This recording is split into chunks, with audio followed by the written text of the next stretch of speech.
because Yeah, he he was has to face struggling. he has to face them deeply. And by the time you beat one player, the second player is there to clear the ball.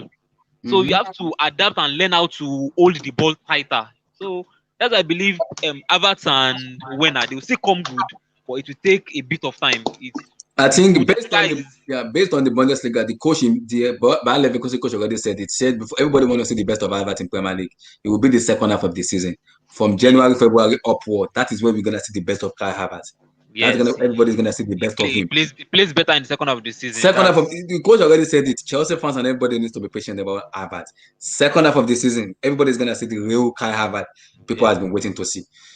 Are we I still gonna be patient? remember I Are we still gonna remember be when patient? Michael Mm-hmm. Ballack first came to Chelsea. He faced the Yeah. same problem for like the first 3-4 months. He Yeah. Even struggled. even Didier Drogba had the same Yeah. problem in 20, I'm, I'm, I'm 2004 even season. I'm even trying to talk about players that came from the Bundesliga to show the difference Exactly. between how the setup is. It's very difficult coming from the where the most defenses play eye line. So once Island. you can get Exactly. the ball over the defense, if you have a Exactly. fast striker, you just go in and score. Yeah, But exactly. to get the ball facing the defenders right in front of their goalkeeper, it takes a bit of intelligence and adaptation. So Exactly. eventually, I believe when and Havertz will adapt to it, but it take a bit of time. My problem Exactly. now is that Ziyech. I've always said it when we signed Ziyech, it looked like the player that is going to be the linchpin to With this the team. entire setup. Mm-hmm. It will be like our Kevin De Bruyne, and I Mm-hmm. think it's what we've been missing for like the past 2-3 games Two now. matches now. 2 matches now. Yes, Yeah. because I think even when other coach already knew it. If Hakim Ziyech is not playing, Chelsea are in trouble. They knew it. yes, yeah, because even when we can't get spaces to get the long ball over, Mm-hmm. ZX still finds a way, and that is what we've been missing. We can't find that one player that can still find a long ball, even if the team is defending deeply.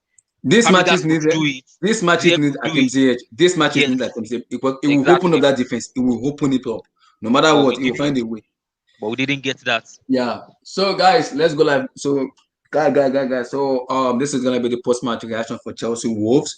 So we're gonna discuss the Wolverhampton Wanderers Chelsea. We're also gonna discuss the UEFA Champions League draw and everything. So we're also gonna talk a little bit about the Everton matches.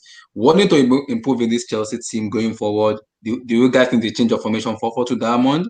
If 4-2-3-1 needs to go back, what exactly need to be done in this team? Because going forward, we really need. I think I would say this: does Lampard really need to change the formation, and also we need to talk about Kai Havertz and Timo Werner, especially Timo Werner. We need to talk about Timo Werner. He has to be talking about. There's been too many hype, too many stuff about him, but he has to be spoken about. He has to. So let me go first with Vilton. So Vilton, going forward now, do you think Chelsea need to change the formation to like a 4-4-2 Diamond, a 4-2-3-1, or what exactly need to be done for this team going forward? This team is not that bad. We just need This to be no, this team has a lot of talent, bro. Like this team on paper, this team looks nice, but it just Lampard always changes the team around. Sometimes he bench but he Giroud. has been consistent though. It's because we have to give him credit for that. He has been consistent with the formation. He has Yeah, been. he has. But my thing with Havertz, right? Havertz a number 10, right? But Yeah. sometimes he He plays plays him as number 8 too. Mhm. sometimes he plays him on the wing. But I'm like, does this team really need Kai Havertz when you have Mount on the team? Because Mount starts more Exactly. games over Havertz.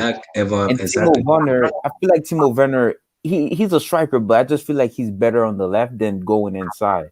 I said no. I think on in our SB Live Speak, Nagelsmann even said it. That he even said that if everybody want to enjoy Timo Werner, he needs to play in a double two. He need a partnership. He need to play him as a number. That's why I said the 4-4-2 Diamond will work with Timo Werner because what Giroud need to do is give him the ball. He will find Timo Werner. But That is the job of the this is Giroud. the other issue. If you put Werner on the left, what do you put Pulisic? That is the issue. That's the problem. Because That's the issue. Now if Werner was he's a not even good in form. He bro, has to be dropped. He's not even in form. if Werner was a really good, if Werner was like Giroud, really good number now, where it doesn't matter where he plays, your team would have been clicking right now. Because Werner would have been in the middle, Pulisic would have been on the left, and Ziyech when he's healthy would have been on the right. Then Havertz and Mount could be in midfield, or Kante or Kovacic. I would rather have Kovacic and Kante and Havertz in there, but or even like or you could even do a 4-3-2-1 formation if Werner was really good at the number 9 position, Mhm. but his best position is left and side forward. But the problem with that, you have Pulisic. You can't leave Pulisic on the bench. Yep, that's the problem. You So can't put him on the bench. I don't know. And Giroud looks like, and Giroud's more of a target man because Giroud doesn't have the pace like Werner does. So let me But ask you this I now. don't Let me know, ask man. you It's this, tricky. Vilton. Let me ask you this now. Going forward, do you think Lampard needs to stick with the formation, or you need to tweak it a little bit? Because The formation until Hakim Ziyech is back, you need to tweak it from a little bit. I think the 4-3-3 the formation is good. It's good for me. It's good. It's a good formation. It fits Chelsea. It fits Chelsea. It's just that I think since Ziyech not there, Mm-hmm. Timo Werner obviously will play on the right. Obviously, that's not his best position. But the formation is good. If everybody's healthy, the formation is good. But my thing is like, let's say Ziyech is injured, and you're gonna have to, and are you really to put Werner on the right, not put him not instead of putting him on the left, which is his best Mm-hmm. position, or you're gonna leave Pulisic on the bench and just bring him in the second half, Mm-hmm. or Giroud's gonna be on the bench. That's the other thing. Giroud starts. Sometimes Giroud starts. Sometimes he doesn't start. I don't know. Because Werner best position for me is left inside forward. He goes Yeah, it's an inside forward. like Yeah. a Cristiano Ronaldo back in Manchester United days, left inside forward. Mm-hmm. Oh, it's a winger. But you have Pulisic. Pulisic is also a really good winger. Or Is do you rather informed. him in midfield? And he's Okay. informed. Let me ask, do you think Lampard need to take a gamble and put him over on the bench and play Pulisic? Do you think he can do that? He could do that because Timo Werner, we saw what he did after the lockdown. He was Chelsea best player. Like, I just the thing about Pulisic, he just coming back from injury. Maybe Lampard Mm-hmm. doesn't want Yeah, he to doesn't want to. Maybe he doesn't want to risk him. risk him that much. But at the same Mhm. time, the Werner been out of form for a while now. Yeah. So do you think it's that time for Timo Werner and Kai Havertz to sit on the bench? Havertz hasn't been the same since he got COVID. I would start. Yeah, I'd rather have Mason Mount, Kante, and Kovacic in midfield, and put Kai Havertz in the second half because he hasn't been in form lately. And I would definitely start Giroud. Giroud obviously is the man in Mm-hmm. form right now. I would definitely start Giroud. I would put Pulisic if Ziyech is back. I would have Mm-hmm. rather have Pulisic on the left and Ziyech on the right, and Mm-hmm. Giroud as the number 9 striker. As the number 9. Okay. So let me go to T. Yeah. Can you give me the breakdown of this team now? So going forward, do you think a change of formation is needed, or do you just think the 4-4-3 formation is working at the moment? You just think that the player needs to implement it more, or we need to be more clinical and more aggressive? Well, going by history, there are basically two kinds of coaches. Mm-hmm. There are coaches that will stick to the same formation through the rain, through sunshine, Mm-hmm. like Klopp, for example. Not sure about in his 4-3-3. I love club, But but just go on. but if the manager is going to be like that, have a constant formation without changing, it means that he's going to need time. And the other kind of manager is the Mourinho kind, who Who? tries to adapt to teams. No, And no, you know what Lampard don't wants. mention his name. Just don't mention his name. I beg, please. I Don't know what mention his Lampard name. wants to do. Probably he Mm-hmm. wants to stick with the 4-3-3 through come rain, come sunshine. But what I want definitely, whether he uses 4-3-3 or not, he needs to have a plan B. What's Mm-hmm. happening is that the teams have figured out a way to easily stop us. Yeah, And I what think they are doing they knew basically that is, if Hakim Ziyech is not playing, Chelsea is done. Chelsea is fucked up. We are done. apart from that, what I've noticed is that, okay, for the past 2-3 games we've played now, the defenses we've come up against have gone with 5-man defenses. And what they've done basically is to block the central areas. And Mm-hmm. when you block the central areas, automatically you have to get the ball to the wings to crossing. And when you have 5 people in the box to defend against crosses, it's much more difficult to score against crosses. So what if Mm-hmm. since these teams have figured out the way to stop us, what Ziyech was doing for us was kind of Fabregas who could pick out passes in From tight anywhere. areas. Mm-hmm. Exactly. Continue. We can hear you. You there? Oh, T, you there? So once we get the ball to the wings, the only option is to cross. Mm-hmm.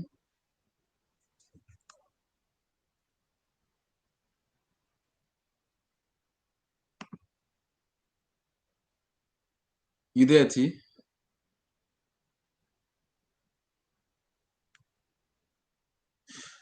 Oh, I think T, you need to come in and come out again. We can't hear you very well. You kind of. So let me go to yes now. So what's your take on these matches going forward? Do Yeah, you want us to like? Do you think Lampard? Because I want him to make. Yeah, last season he made that decision last season, and I was impressed with the decision he made. I want him to make that same decision again. Timo Werner and Kai Havertz need to be on the bench. They need to be on the bench. Though the two of them are not informed. They are not. Those two need to be on the bench. Will he make that decision? I'm 50-50 at the moment. Because last season he did it. He did the same thing last season. There are some players he put on the bench like, you're not playing well. Go back to the bench. You have to show me that you are good. The same thing they did to Olivier Giroud. They played him around December, January. Do the same thing back to Timo Werner and Kai Havertz. Put them on the bench. Put them on the bench. If they're not informed, don't play. Do not. I think right now he can't afford to do that with Timo Werner because Ziyech is injured, Odo is injured, so we are short of wingers. So with Pulisic, the only other winger we have right now is Werner. So he has to continue playing Timo Werner.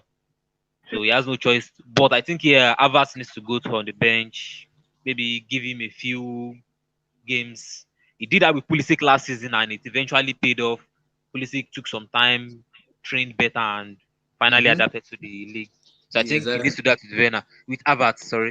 Havertz has actually been playing well before he got COVID-19. I would say he was actually finding his feet then. He got COVID and all that went to hell. So maybe he needs to go back to the bench and build himself up from the beginning. But yeah, so I think a midfield of Kante, Mount, and Kovacic right now seems to look better than Kante, Mount, and Havertz. But Werner right now, there's no choice. If we had if all our wingers are fit, then I would have said yes. You should drop him to the bench, play Pulisic and Ziyech. But right now, with Ziyech and Odoi out, Werner has to continue playing. Unless you have to play Timo Anjorin, and good player that he is, he's more attacking midfielder and Than a winger. Yep. yes, and I don't even think right now it's time to panic and promote another academy player. Yeah, you spend 200 million. People has already been killing me on Twitter already about Kai Havertz. They have already slaughtered me. They have slaughtered me already on what's going on Kai Havertz. And I will remain on my stand. I will keep saying it. It will come good. And that's the confidence I have in him. I am not Havertz is Vilton, you hearing me? You're from Madrid fans. That guy is a German Zidane. I will say it again. I am not afraid to say it. I am not. Kai Havertz will come good. It will surely come good. It's just about the adaptation. You need that adaptation. It's too much. Yes, I believe it will come good. So I mean, he's still 21 at the age of 21, changing league. You know, he has been playing in a certain way for a long time in a certain league. So coming to a new league, having to adapt to that, it's natural. An older player might have it easier because with experience, you know how to maneuver your way through some things. But at the age of 21, that experience is not yet there. So yeah, I believe it will come good. It might take a bit of time, but the problem with Chelsea fans is that Chelsea fans have never been the most patient of fans. I think before we signed him, the Leverkusen board and the entire manager said it. If everybody want to enjoy Kai Havertz, we need to give him to the second half of the season for us to see the best of him. Because in the first half of the season, the manager said it will struggle. Leverkusen manager said it. APL is more physical. Havertz will struggle. But once we enter the second half of the season, from February upward, people is gonna see the real the Havertz everybody want to see in Bundesliga. Everybody will see him in the EPL. It's just need time to understand how the EPL entirely works. Yes, I mean even when he was in Bundesliga, where he understood the pattern of the game, he always struggled in the first half of the season. Yeah, it does. It does. In the first half of the season compared to the second half of the season, it does better in the second half of the season. Yeah, so yes, that's why I feel that he should take some time to adapt. The second half of the season is just a month, at most 2 away. Yeah. So this is not the time for him to continue. There are some players that you can say you can force them to continue playing until they eventually find their form. But I think that works more with experienced players. So yeah, I think this is time for him to take a breather, go back and rebuild himself from the ground up. And yes, I think come January, February, I think we'll see better performances from him, especially if Hakim Ziyech comes back. Because when Hakim Ziyech was in the team, Havertz was actually playing very well. Very, very well, yeah. Yes, so I think when Ziyech comes back and the second season that where Havertz actually finds his feet better, I think he will do better.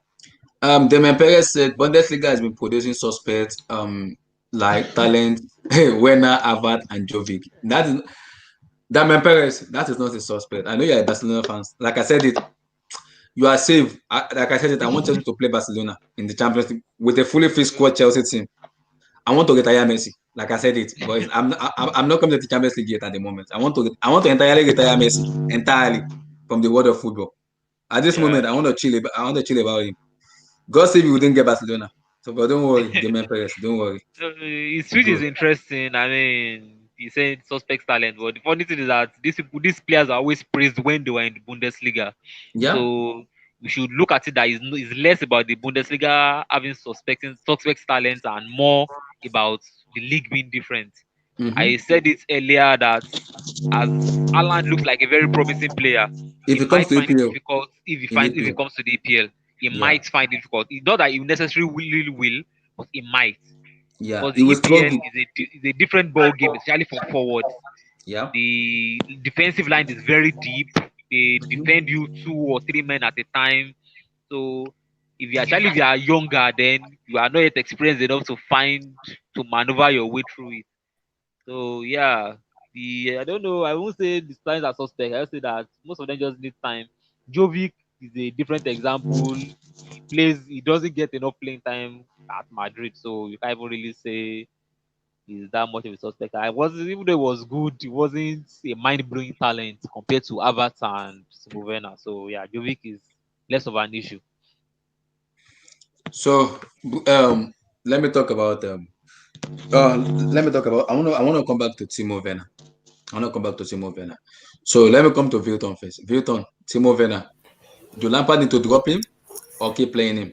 At the moment, you gotta obviously drop him because he's really not in form right now. To be honest with you, but at the same time, though, is Hudson Odoi injured? Is he fit? Yeah, he's injured. He's injured. Yeah. Okay, see, you can't really drop him, can you? Because Mount can't really play on the wing that well. I feel like Mount. I don't want Mount to play on the wing. Yeah, Mount. So you can't really drop him in a way because Pulisic has to play, obviously, and Giroud's in the main form right now. You got to play him. So Werner really has to play on the right side of the field, or you could put Pulisic on the right. Whoever's, I would put Werner on the left hand side because he's really good on the left, and I would put Pulisic on the right.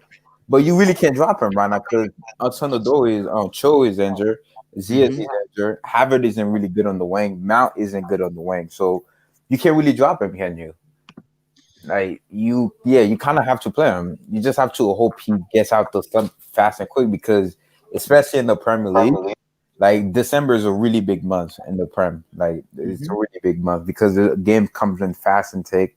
You you're I'm pretty sure you're gonna play against West Ham and you have Arsenal after that. So you're just gonna have to hope he gets out this form because if you drop him, who are you gonna put in? That's the problem. Yeah. But the problem is, if Hakim Ziyech is back, do you think we can drop him? For sure.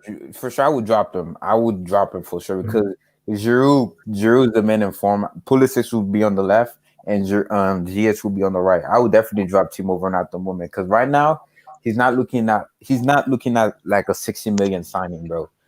He's not in form right now at the moment. It's not to say of course he can get his form back, but if everybody's back, yeah, I would drop him for sure. I know because I wouldn't lie to you. Timo Werner, I really don't know what to like. I know people rate him high and that kind of stuff, but the problem with Timo Werner is I never really rated Timo Werner that highly because don't get me wrong, he had a fantastic season with Leipzig last season. But the problem with Werner is most of those goals he scored weren't really in the big matches. Like in the match against Bayern away, he didn't show up. Against Dortmund away, he didn't really show up. Yep. Mostly shows up against like the bottom half team, which is good. He's still scoring goals. And for Germany too, it's the same for Germany. You haven't really seen much from him in the Europa Nation League. Given tickets to Europa Nation League, but I don't know. The Euro is coming up this summer. I really want to see what he's going to be able to do at the Euro. The problem in Germany is he plays as a center forward, not as a wing. Yeah, he does play as a center forward. And he has a lot of chances at the. Do you think that's why I said in RSB, like Nagelsmann said Timo Werner work more as a second striker, not as a number 9. So you need a partnership for him to work. This is where the problem comes in for So Lampard. do you drop Pulisic? Then That's the problem now. Who is gonna get dropped in those midfield? Because if you play a 4-4-2 diamond now, someone has to be dropped. Someone has to be put on bench. Who? I would do. Because Who? to me, my midfield, if I was Chelsea, I would rather have Kante, Kovacic, and Havertz in midfield. If At this moment, I don't want that. no, That obviously, is not in form. no, obviously, yeah. But if It is not everybody's in in form. form, to me, it would be Kante, Kovacic, and Havertz in midfield. If everybody's in form. But at the moment, it has to be Mount. You have to put Mason Mount in So there. if you are playing Kovacic, Ugolo Conte, Mason Mount, who's gonna be the number 4? Ooh. Oh my god. That's the issue. That's the big issues now at the moment. Where is not in form? We have to put someone on the bench. We have to put someone on the bench. Werner can have super on the bench. I think Werner, because Pulisic, even though he just came back from injury, he had a little bit of flair in the first half of the game. He was creating chances. They just weren't going at the back of the net. I think the problem with him overnight is decision making. Sometimes is decision making be pissing me off sometimes, bro. When I watch him play, bro. Because there was a chances he scored today. Just head the ball. Why are you taking the ball on your leg? Just head it. It's simple. He rely on his pace a lot, bro. Let me come to offside now. So what's your take on the, because you tested me on the Everton match that we're gonna lose that match and we lost. You test me, we're gonna lose that match and we lost. So what's your take on the Wolverhampton Wanderers match?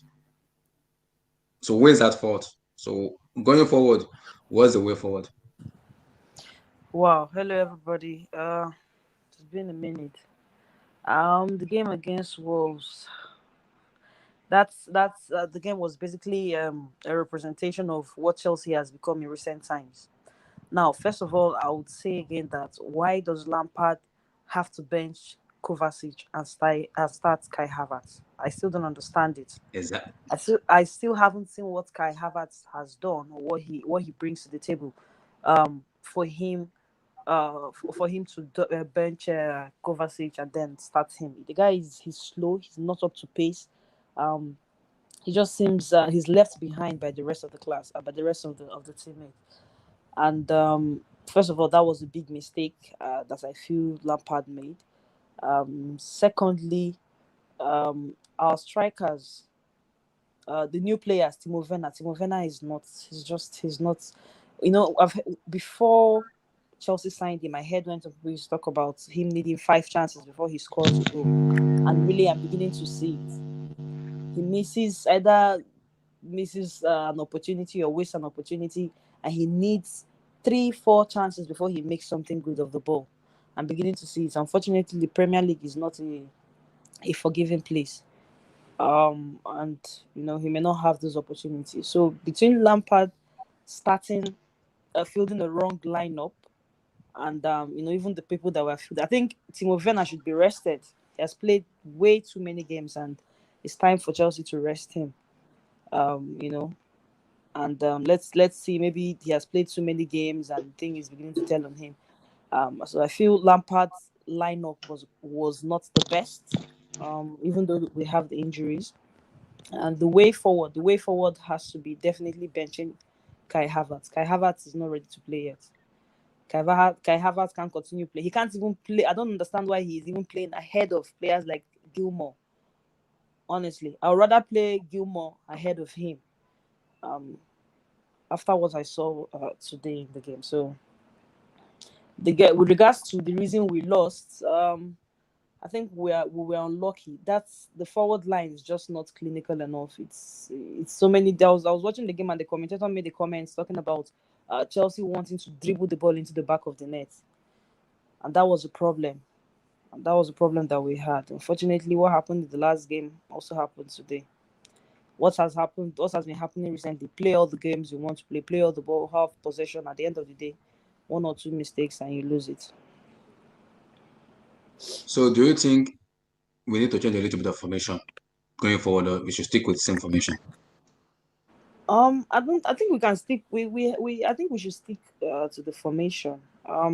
I don't think the problem is with the formation. I think we can get the desired results with the formation we have. Another thing is another problem is it's now beginning to like a team because Ziyech is no more around. Right. I think formation is okay. It's just picking the right to do the thing. I have to say very well. Kudos to done. Mm-hmm. Sean has been playing for us. He has done a lot. He's at his best. So I don't think it's the formation that is a problem. So let me come to Niangi now. So what's your take on this match? Well, good evening, guys. Good evening, everybody. Mm-hmm. Where do I start from? So much to say. First off, I think Lampard has been found out. It's been found out. His pattern of play, right from Someone the is Everton game. Niangi, wait. Someone is to me that mic is I'm hearing some echoes. Yeah. Oh, okay. Go ahead. Mm-hmm. Okay. As I was saying, right from the Everton game, and it's clearly shown in this game also. Everyone now notices Hold the on. pattern of play Guys, that Chelsea. mute your mic, guys. Hold on. If you guys are not talking, can you guys mute your mic? I'm hearing some echoes, please, guys. I can hear it too.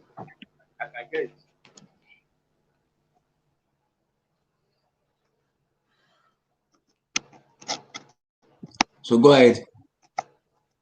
Okay. As I was saying, right from the Everton game, and clearly shown today also, there's a pattern that Chelsea usually plays through, and it has been found out from Everton and from Wolves. If we keep going on the same way, I'm sorry, we would not keep winning games. We would not get back to that winning pattern. Chelsea is now known to go through the wings and cross, like we play cross and not football now. Cross and Yes, get inshallah. wingers. That's what we play. Cross and inshallah, exactly. Get it to the winger, get it to the wings, cross, and hope for Giroud to put the ball into the head, to put the ball into the net.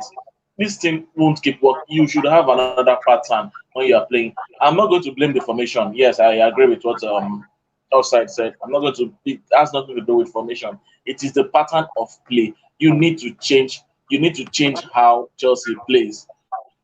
Before Giroud scored that goal, there was a commentary that said Chelsea had gone 100 minutes without a shot on goal. On target, Without a shot on goal. So you keep possession, you keep everything, you are passing. Yes, you are going forward, but when you get to the box area, you don't. What do you do with it at that point in time? Look at the goal Pondé scored inside the 18 with players in front of him. He took the shot. This is what Chelsea should be doing, not trying to pass his way into the goalpost. You're in the 18-yard box. Try your shots. Giroud, Werner, everybody wants to be doing 1-2-1. It doesn't work like that. Yes, you can do it once in a while, but switch. Do something different. Honestly, I don't even know what Werner does in the game again. Someone asked me the other day, and I said, he's a 100-meter he's a 100-meter sprinter now. He's on break watch now. He's on break watch. Exactly. He just runs 100 meters, absolutely nothing to do with the ball. You are running at defenders know what you want to do. You get to the edge of the box and you want to cut. They won't allow you for crying out loud. They are defenders also. They are trained. Everybody knows what you are doing at that point in time. Switch. That's why I'm finding it. Yes, I know we are. When we were winning games, I knew we were going to lose some games. But I always keep saying this thing: when you lose games, it should not be from your own weakness. Let it be from your opponent's superior angle, not from your own weakness. Yeah. Havertz has been passive. Absolutely nothing on the pitch. Absolutely nothing. Yes, I understand you have to give him time, but for me to give you time, I should be seeing something. I should be seeing something, no matter how little, to say, okay, it will take time to show. He doesn't do anything. Passing zero, then what are you bringing into the team? Giroud is Giroud any day, anytime. I wouldn't blame Giroud for anything. Very good goal is scored. Start him, bench him, bring him from the bench. Giroud he would most likely get you the goals. But what about the other players around them? What are they doing? We can't keep holding possession, and not doing anything with this kind of balls. Switch. Have a second plan. I asked everybody. I'm gonna ask you the same question. If Hakim Ziyech is back fully fit, the Timo Werner needs to be on the bench and Christian Pulisic needs to start ahead of him. Definitely for me. Definitely. How long can you put him on the bench? If not for anything, he even needs the rest. He needs, I think, Werner, yes, we understand he's powerful, he runs and all, but he needs to read a game also. I think he sometimes he gets disillusioned on the pitch of play. Let him sit a little bit. Let him see the pattern of game. We know his qualities. We know what he can do. But let me he's on the bench. He can see, then he would know what he can do when he comes onto the pitch. That would give him a different feel into the game than starting and just running. And you don't have to keep running for 90 minutes with zero input into the game. He's telling on his confidence, whether you like it or not. When last did Werner score a goal? So even take shot on target right now, he has lost the confidence. It's no longer there for him. So if I was the manager, immediately Ziyech gets back, Werner sits on the bench. We have two wingers who can do the job. Let them do their own piece. Then when he comes in, he is a plan B. The wingers would have run the defenders ragged. Then he can come in with his own pace, with his own trickery, with his own power, and get 1 or 2 goals. And just round up the game. It's very simple. So there's a super chat that's here. They said thought on N'Golo Kante today. I think Kante's for me his overall best performance in today's match. It was the best player in this match because I think I remember he lost a ball and he went back straight forward to get the ball back. I was like, get it back. This guy be machine. I think for me, it was overall the best players in that match. So, Damian Perez, N'Golo Kante was just for me the best performance in today's match. It was. He also said he said it was the first goal Mendes fault. Totally, it wasn't Mendes' fault. It was not. It wasn't. It wasn't Mendes' fault. I don't know why people are blaming. No, it was not his fault. It was between Reece James and what's called Ben Chilwell. Both of them. It was between both of them. It wasn't Mendes' fault. I do not understand why you would allow a player run into your box. If you want to fall him outside. Fall him outside. Don't let him bring you into your box. Then you start blocking. For what? Well, he also said, was this loss the player fault or Lampard fault? I would say one. I would say first Lampard, and then second, I think the player didn't turn up much because my question was him that why was Kai Havertz even starting from the first match from the beginning? He needs to be sitting on the bench. Despite everything you said about him, he needs to be put on the bench. And secondly, I think the player need to understand something. Chelsea is a high-level team. Chelsea is not like Arsenal. This team is a winning team. Roman didn't spend money to just play tiki-taka. Roman, I keep saying it. Roman is not mad. He's a winner. And he brought Lampard in to win matches. He understands football. We will give you time you need, but you have to show us glimpse that, yes, this time we're giving you'll be successful with this time. We're going to be patient with you. I don't want a situation where we're going to be doing sack and go. I don't want that. I do not. I don't want a sack and go position where we're going to be after 2 months. No, I don't want that situation. It will be giving much time, but he has to prove it that it deserves this time. Patience will run out with Roman. The time will come, he will get frustrated and mad. So we have to Lampard has to understand this. He has to talk to the player. This is the Chelsea level. It's not an Arsenal level. This is a winning. Chelsea is a winning team. Those players need to understand. Timo, Kai, they need to understand this team is a winning team. You can't just be playing passive. No, you have to be very ruthless and clinical. Very, very ruthless and clinical. Very successful in Chelsea. So they have to understand the logic about how it goes. So let me come to Ace.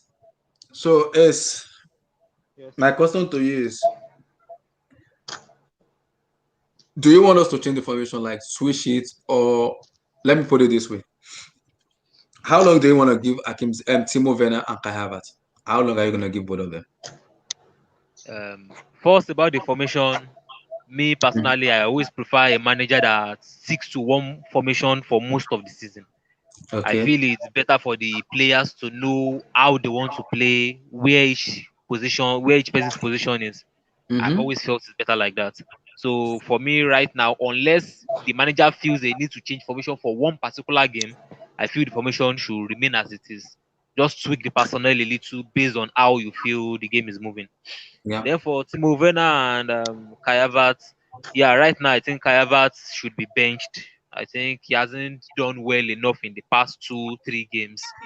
So following that, there's no reason to continue fielding him right from the beginning. And for Timo Werner, I would have said he should go to the bench if there's a replacement. But right now, there's no replacement. The only way you can bench Timo Werner is if you change the formation, play maybe 4-4-2 or 3-5-2. But as I said, I prefer the team to keep the 4-3-3 formation going. And if that continues to go, then until Odoi and Ziyech return from injury, then Werner has to continue playing. Okay, if Callum Hudson-Odoi and Timo and Hakim Ziyech come back from injury, is it the right time to drop Timo Werner? Because I've been saying it, his form has dipped down. He needs some rest. Even Lampard himself even said it that Timo Werner needs a rest, but he said he has no replacement to just put him on the bench without playing him. And he needs to have like a replacement before he can even put Timo Werner on the bench. So, do you think when Hakim Ziyech come back, Timo Werner to just sit on the bench, like give Pulisic some run of games? Let's see the consistency in him first.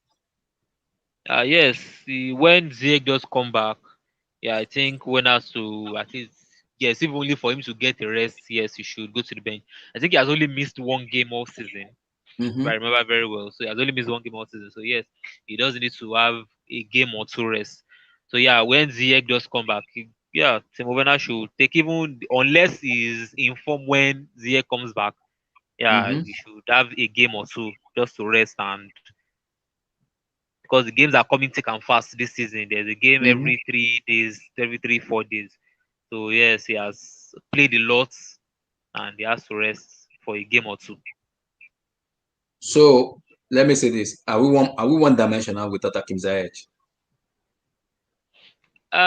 The the problem about playing the game through one player is that it works most of the time if the team knows what they are doing. Watch Manchester United; they play all their game through Bruno Fernandes, and Mm-hmm. unless the defense plays badly, which it does a lot of time, most of the time the attack is very devastating. They lose games more because of their defense than the fact that the attack is not playing well. So yes, as long as the attack continues to play well, Mm-hmm. playing the game through Ziyech is not a problem. Every team has one or two players they play the game through. We played Yeah. the game through Eden Hazard for years, and Yeah. most of the time it's worked well. Barcelona Mm-hmm. plays the game through Lionel Messi. Manchester United plays their game through Bruno Fernandes. Manchester City plays theirs through Kevin De Bruyne and Aguero if he's playing. Then Juventus also to Ronaldo. Juventus play through Ronaldo, Tottenham plays through Son and Kane. So playing the game through one or two players is not one dimensional as long as the rest of the team knows what they are doing. If the defense, when Ziyech was playing well, the defense was tight, weren't conceding. So it was more about can we score and less about can we how many goals are we going Concede. to concede. The problem Mm-hmm. we are facing right now is that we are not playing well in front and the defense is not as solid as it is. Part of it is the fact that we're not playing well in front. The defense is pushing forward to try to help the attack and it's leaving them vulnerable. We saw the example in this game, this Wolves game, where we considered that last minute goal and almost considered a penalty. Both run of play came as a counter attack from Wolves. Why? Because the defense have moved forward. When Ziyech was there, the defense didn't move forward that high because they trusted the attack to do their job. So yeah, playing the game through one player is not the problem. It's more about how does it continue to work. The problem is if it is not working. Right now, they tried to play the game through Havertz. The last game it didn't work. I think they attempted it today before they switched to Pulisic. Mm-hmm. It didn't work through Havertz. So that's the problem. If it's not working through that one player, that's when you have a problem. But playing the game through one or two players is natural. You can't. The whole team can't hold the burden of attack. The whole team can't hold the burden of defense. One person has to step up and be the leader. And for our game right now, it seems to be Ziyech, and unfortunately, we are missing him. So it is a question that comes in. Super chat from Damian Perez said, next game against West Ham and Arsenal, do you expect a 6 points from them? Of course, we do. That's a London derby. We better not lose that. We better not do. Yeah, we definitely don't like losing a London derby. It's that's like one of our more about winning the points, about the bragging rights. And right now, Arsenal are so bad that losing to them is like a double banter. I mean, losing to Arsenal is bad enough. Losing to Arsenal when they are playing this badly is like times two. So yes, West Ham is more of a tricky game. They always have a way of playing against us, especially in recent times, that frustrates me. They defend deep, they hit on the counter attack, they play as roughly as they can, almost like Tottenham. So, but yeah, I don't know. I think Lampard has to find a response after the last three games. I mean, our last three games haven't been good. Krasnodar, Everton, and this Wolves game. So he has to find a response, and the best response is these next two games. If you can turn Mm-hmm. it around and win these next two games, then the season can kick off again. We had a good run of 17 games without losing. Winning these two games is another way to kickstart the season as that's faltered a few in these last few matches. So yes, I don't know. Can we get 6 points? I hope we can, but I'm thinking more maybe 4 points, maybe a draw against West Ham and a win against Arsenal. Wow. So you also asked the question and said, I know this is early to ask, but looking at Havertz and Werner at Chelsea so far, who will have a better career at Chelsea?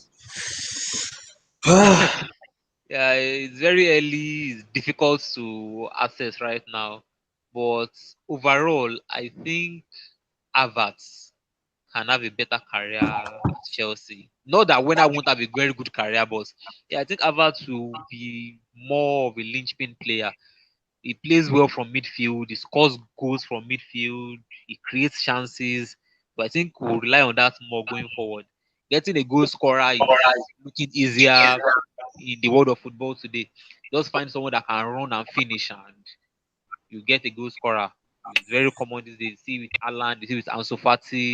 Mm-hmm. Werner did that in the Bundesliga. So, but finding someone that can create chances, that's the problem that teams usually face. Players like Fabregas are rarer and rarer in the game these days. So yeah, I think Havertz is a player that I think Chelsea fans will appreciate more in the coming years. Okay. So let me come to Osita now. So your thoughts on the match. So firstly, do you blame Lampard more for this loss, or you blame the players or you blame both Lampard and the players?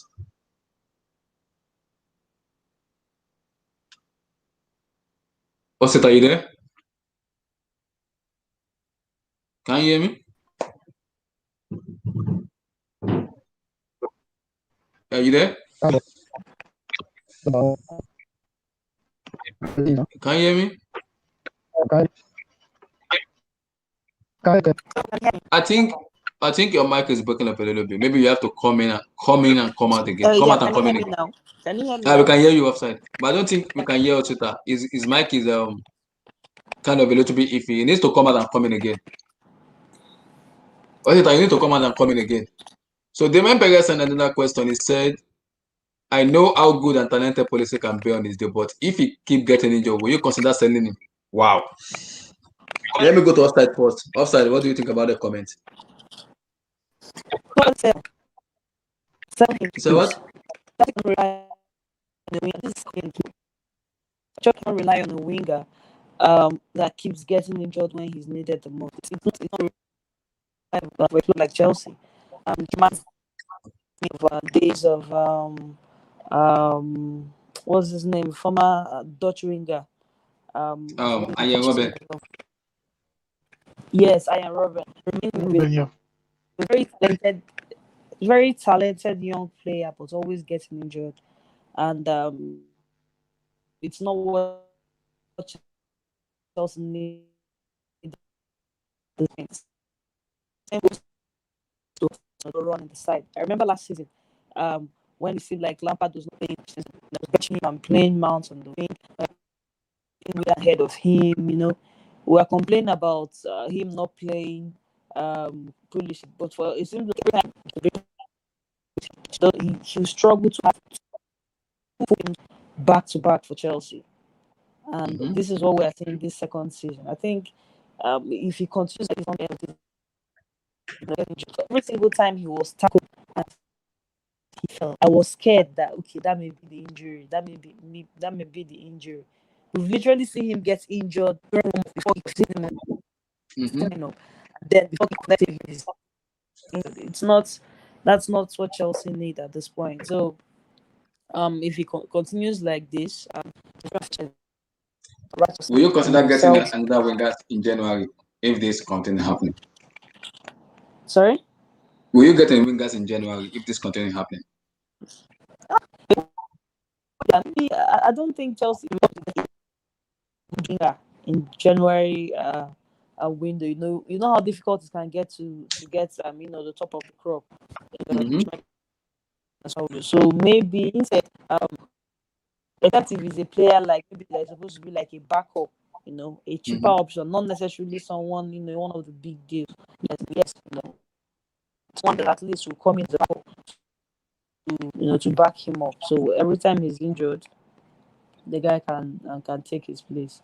Possibly but a major sign that would be like a starter. I don't think it would be ideal to go into the market in January.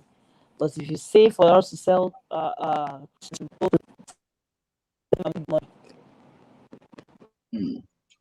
got you. So let me come to Ace now. With this comment, if Pulisic get captain injured, do you see an ideal replacement for him? And if you get a replacement, who will you get for Pulisic? If this keeps happening? Yeah, I said it before the season started that we needed one more winger as a backup, and my choice then was Said Benrahma. It was my the West Ham guy. best choice. Oh, okay. Yes, from Brentford. He's now on loan at West Ham. So he's on loan. So I don't know the details of his loan. I don't know if it was a fee playing, if they paid a fee for him. So if he's available, if they didn't pay a fee for him, the Brentford can call him back, and I think we can try to sign him in January. He's very cheap. I think he can go for 20-25 million. So it's a good backup option. So yeah, I don't think we should sell Pulisic outright. I think over time he might eventually get stronger. I think as the last speaker said, we had the problem with Iron Robben.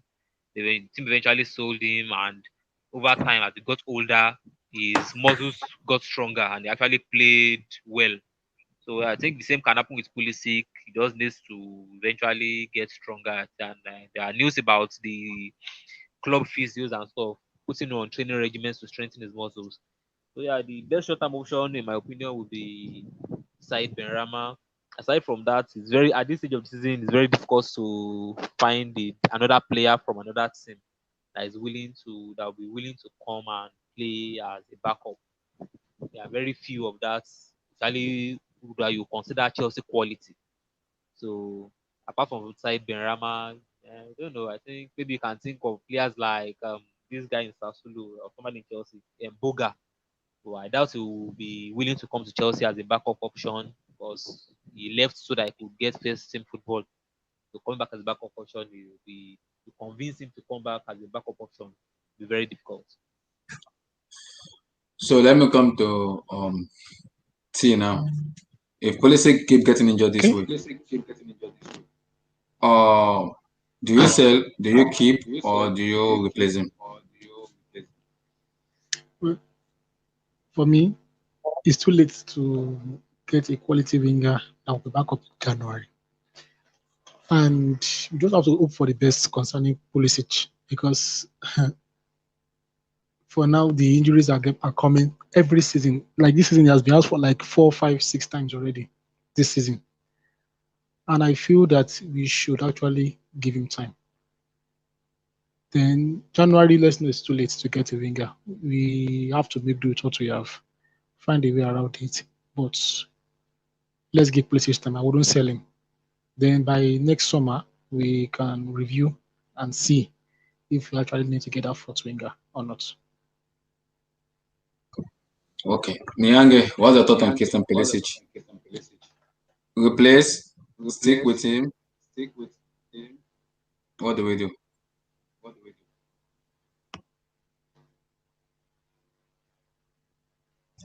Nyange, you there? Can you guys kind of mute your mic? I'm hearing some echoes. I don't know where is it coming from. Nyange, can you hear me? I can hear you. I mean. Oh, okay. Pulisic. Do we sell? Do we keep? What do we do with him? For me, I think we need to keep him. We need to keep him. In fact, not just keep him. We need to play him in almost all games. If But he Lampard keep is getting going to injured though. remain, He keep getting injured though. it doesn't matter. I mean, offside. I said it before. That was the same mistake we made with Robben in his early years, and we sold him away, and we saw what Robben turned out to. This is a talent. We know what this boy can turn up to. We know what he can become. I think what we need to do more is work on their physical fitness first. They are too lean. They are too lightweight. Him and Ziyech, they are too lightweight. We need to. If you see, look at Bayern Munich. I saw a picture of the players that they signed when they signed them, and 2 years after them. See how built, and I mean, what's his name? Nabry, when he was an Arsenal and when he moved over. You know, Chelsea needs to build these players. The English league is a physical league. They will keep kicking him, whether he likes it or not. Hazard was kicked for so many years, for 8 good years. But Hazard is stocky. You know, he has the body to take the injuries in. So this is what we need to do to Pulisic if we are going to keep him. He needs to work on his body first. He needs to become stronger than what he is right now. Throwing that talent away will be a very big loss on Chelsea at this point in time, or even in the nearest future. Pulisic is a talent. He's a very, very solid good player on his day. I would keep him for me any day, anytime. Wow. So I think Lampard just make a comment now because they asked me about Odoi and Ziyech. He said they'll be back to training this week, but he said he's not sure of the West Ham. But I think he said he's probably sure of Arsenal, but he's not sure of West Ham. So what's your take on that? He said they'll be fully back in training this week, but he's not sure of them playing or starting on West Ham. But he's confident that they will be fully fit to play against Arsenal. That means most likely we are going to go with this same formation that we played tonight against West Ham. Man. We are screwed. Let's just put our mind down already. If you think we are going to win West Ham, you are joking. We are joking. I don't know. You think you are going to beat West Ham, we are joking right now. I don't want him to rush. I don't want him to rush Odoi and Ziyech. Now he has to rush them, and I don't want that. I do not. Unfortunately, we said this thing the last time we had this podcast. There are going to be a rush of games this period. You need all your players. You need every one of them, no matter how little they are. So these injuries right now coming. Oh, well, luckily our next game is on a Monday. It's next week Monday. So anything can still happen between now and then. They might get stronger. They might be able to play maybe even if it's 30 minutes. Now he said they'll be back to training this week, but he's not sure if they're gonna start or not. But you have to make a decision about it. They will train. Today is Tuesday. They will train between now and weekend. By Saturday, Sunday, you should be able to decide if they would play or not. Yeah. You get so let's not rule them out todally. Well, we need Ziyech to play, man. We need Hakim Ziyech. We need him, those man. two are not going to be. If Ziyech, no, today's game clearly shows how much of an importance Ziyech is to that team. That run of wins that we had was solely based on Ziyech. It was based on Ziyech. I mean, the goals that were coming in. He set piece and really need to everything. get him back. He set piece and everything. Exactly. Then beyond the set piece, you notice that chemistry between him and James is no longer there. Since the left, he's no longer there. You see, James is the only one running that whole position now. Ziyech can't do those crosses with him. Do you get? So that position is easy for defenders to handle now. If you see this game today, we're playing all through Pulisic's swing alone. The right was totally redundant. It was useless. And Lampard now made it worse in the second half. I don't know why he made that switch when he brought Werner back to the left side. I mean, Pulisic was killing Semedo on that left hand side in the first half. Why did he switch him? That was my problem. I was shocked. to see that. And even he was even making mistake there. As a manager, you have to tell him, go back there. Pulisic, come back this way. Go back there. Switch it. It was just a matter of time before Semedo would fall and get 1 or 2 goals in. You know, brought Werner back there. Werner couldn't do anything. Pulisic couldn't do anything. Little things like that. So if Ziyech can come back in for us against West Ham, then we know we have an advantage because defenders will have 2 people to mark. That will be more problems for them. Yeah, Unlike exactly. what we did today. Unlike what we did today. You can't mark. There's no way you can mark. There's no way you can mark ZH, Pulisic, and James for 90 minutes. It's not It's possible. not possible. It's not possible. It is not. It's It not is not. possible. Because the Sheffield United match was Hakim Ziyech show. It was basically Hakim Exactly. Ziyech show. So someone sent a message here. He said, thought on them, Thiago Silva and Kozuma. I have no issues with both of them. Both of them are really playing well, though. They are playing very well. So I don't think I have concern about both of them. I have no issues with them. He also said, is James underrated? I don't think he's underrated. He has been playing very well, though. He's been playing very, very well this year. He has been. He has been our most creative player since Hakim Ziyech and Odoi has been out. So he's been playing very, very well. Now, here comes is it concerning against the top 7 Chelsea haven't won against the team yet? I think, I would say yes, because it's a very concerning for us. We have not even won against a top 7 team. It's very concerning. Very, very, I look, but I can understand. I can completely understand, but it's a concern for us. But we will get over this. That's surely. We just have to. It's not understandable. Sorry to cut in. It's not understandable. If you are See, a Premier League, if you are gunning for the Premier League, one of the things you should do is get points off those that you are contesting with. okay. You need to get points off them. Okay. If you cannot beat, 6 out of 7, you cannot even get a win out of them. Then how are you going to win the league? Except we are saying, okay, we are accepting that we are not gunning for the league again this season. You can't beat Liverpool, you can't beat City, you can't beat United, you can't beat Wolves. Come on, then who are you going to beat? You can't keep beating Fulham and Sheffield and expect that you would win the league. No, it doesn't work that way. I think for me though, I understand what you said about that, but I think winning against top 7 team is gonna be difficult because now we need to be more. I won't say we are creating chances. It's not that we're not creating chances, but we need to be more clinical in those chances we are creating. We need to be very clinical. These 2 matches, Everton and Wolves, shows we rely too much on Hakim Ziyech, way too much on him. The overload on him is way too much because if he doesn't play, Chelsea Football Club is fucked up. If it doesn't play, that's the same way we are relying on it. I don't know that carried Chelsea for like 7.5 years. All show is that Chelsea was basically Hazard show. Basically him. If Hazard turn up, we play well. If Hazard doesn't turn up, we are completely done. It's over for Chelsea if Hazard doesn't turn up. So that's the problem. But I think we're relying too much on Hakim Ziyech, and it's gonna be costing us a lot because if it's not fit enough, oh my god, Chelsea is fucked up. We are completely fucked up.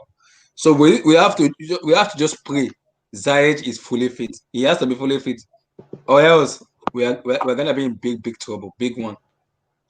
So he also said, for this reason, do you expect a trophy? Because I said it. You cannot spend 259 and don't expect a trophy from Lampard. He has to win the FA Cup. No excuse. He has to win the FA Cup. He has to. Abramovich is a winner. If people doesn't know that, he's a winner. So he wants to win. He can't spend that kind of money on the team. So he has to. He has no choice. He has to. So let me come to Osita now. What's your take overall on these matches? Who to blame, Lampard, the player, or both? You have to blame both the players and Lampard.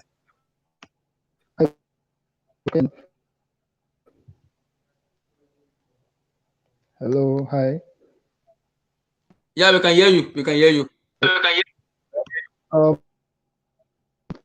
on, can hear you. I tend to blame. Hello, go on, we can hear you.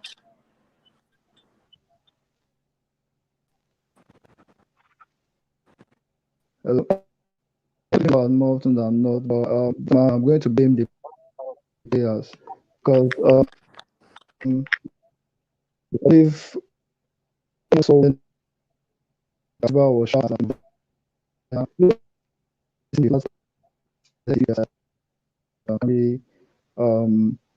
Jason and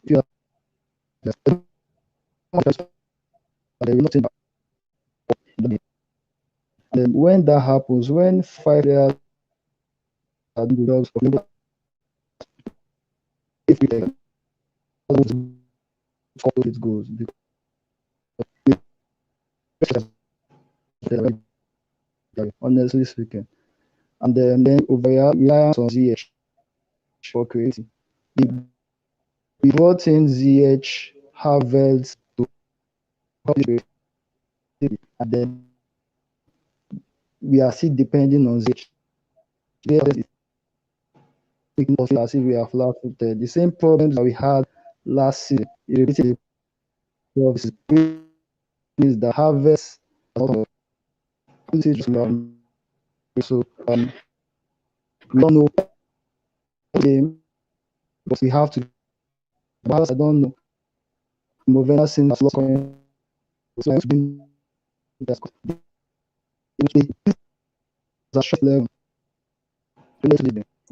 I think your mic is a little bit iffy. It's kind of breaking up. We can't hear you very well. Maybe you need to come out and come in very well. Can't hear you very well. It's breaking up a little bit. So let me come to Marvelous now. So your take on the overall matches. What exactly is going on? Do we have to blame Frank Lampard too much or the players entirely? Who exactly need to get blamed? You guys can hear me, right? Yeah, we can hear you. We can hear you. I think us not having Ziyech at the moment is costing us dearly, and I can't wait for him to come back into the squad because at this very moment we lack a creative spark. Unfortunately, Kai Havertz hasn't hit the ground running, and he's still getting acclimatized and adjusting to the speed of the game in the Premier League. So we don't have any creative focal point. When you look at the midfielders that Frank Lampard starts, Mount, which he plays for pressing purposes, which I don't agree with. Then he started Kai Havertz, like I just said, who hasn't really adjusted to the speed of the Premier League yet. You kind of lack a creator. There's no creator. And then when he took out Havertz and brought on Kovacic, I have this thing that I've noticed about Kovacic just through watching him over the seasons. He is often 2-3 steps slow to get into the box. When that ball comes in from the wing, it's almost like he assumes that the striker or the attacking midfielder is going to get it, and he never runs into the box. Towards the end of the game, there were a few crosses that Reece James and Ben Chilwell put in that if Kovacic had gambled and made that run into the box, he would have been able to at least have a good shot on goal and half a chance to score. I think the games that we've lost this season, Lampard has been just tactically outclassed. Because if you look at it, I think Espirito Santo, Wolves manager, I would consider him to be a better manager than Frank Lampard. Not only has he coached for more years, he's also worked under some very renowned people. And if you notice how the first half and the second half were drastically different, I would accredit that to what went on in the halftime team talk. I would say that Frank Lampard probably told Chelsea to keep doing more of the same, and Santo probably told the Wolves players, these are the tactical changes we need to make. Be aware of this. We could catch them off on this part. When they overcommit on the attack, we could launch a counter. So I feel like that's like management. That's something that I hope Frank Lampard, as he continues to coach, will develop. Same thing with the Everton game. Frank Lampard, inexperienced. Carlo Ancelotti, much experience. You know, the Southampton game that we almost lost. I would consider Southampton's manager. I can't pronounce his name. Raul Hasenhuttl, or what's his name? Is that his name? I think Hasenhuttl. That is his name, but I don't want to like slaughter his name. I would consider him to be a better manager than Lampard. It's, I think Lampard has this thing where he becomes complacent. I'm gonna get to Werner in a bit, but he has this thing where he becomes complacent. He tends to assume that when we're dominating a game in possession, it will translate to a victory eventually. And that, in the high levels of football in the championship, if you dominate possession, a great percentage of the time you're going to win. But at the Premier League, in the top leagues, in the UEFA Champions League, dominating possession and not having any threat is not going to win you games. All it takes is for you to lose the ball in an awkward position in the field and you're outnumbered in your own end. I think with Werner, it's getting to the place that I was afraid of. And I know a lot of Chelsea fans don't like to hear this name, but when Alvaro Morata first came to Chelsea, he hit the ground running. He had, if I remember correctly, he had 7 goals or 8 goals in his first 5 games. And then he got to this point around November, December, where he started missing 1v1s, where he started falling over the ball, he lost his balance, and he would keep trying and putting himself in those positions, but he couldn't convert. If you remember, the Southampton game or the Sheffield game was around when Timo Werner started missing chances. He'd always miss chances, but he would always score.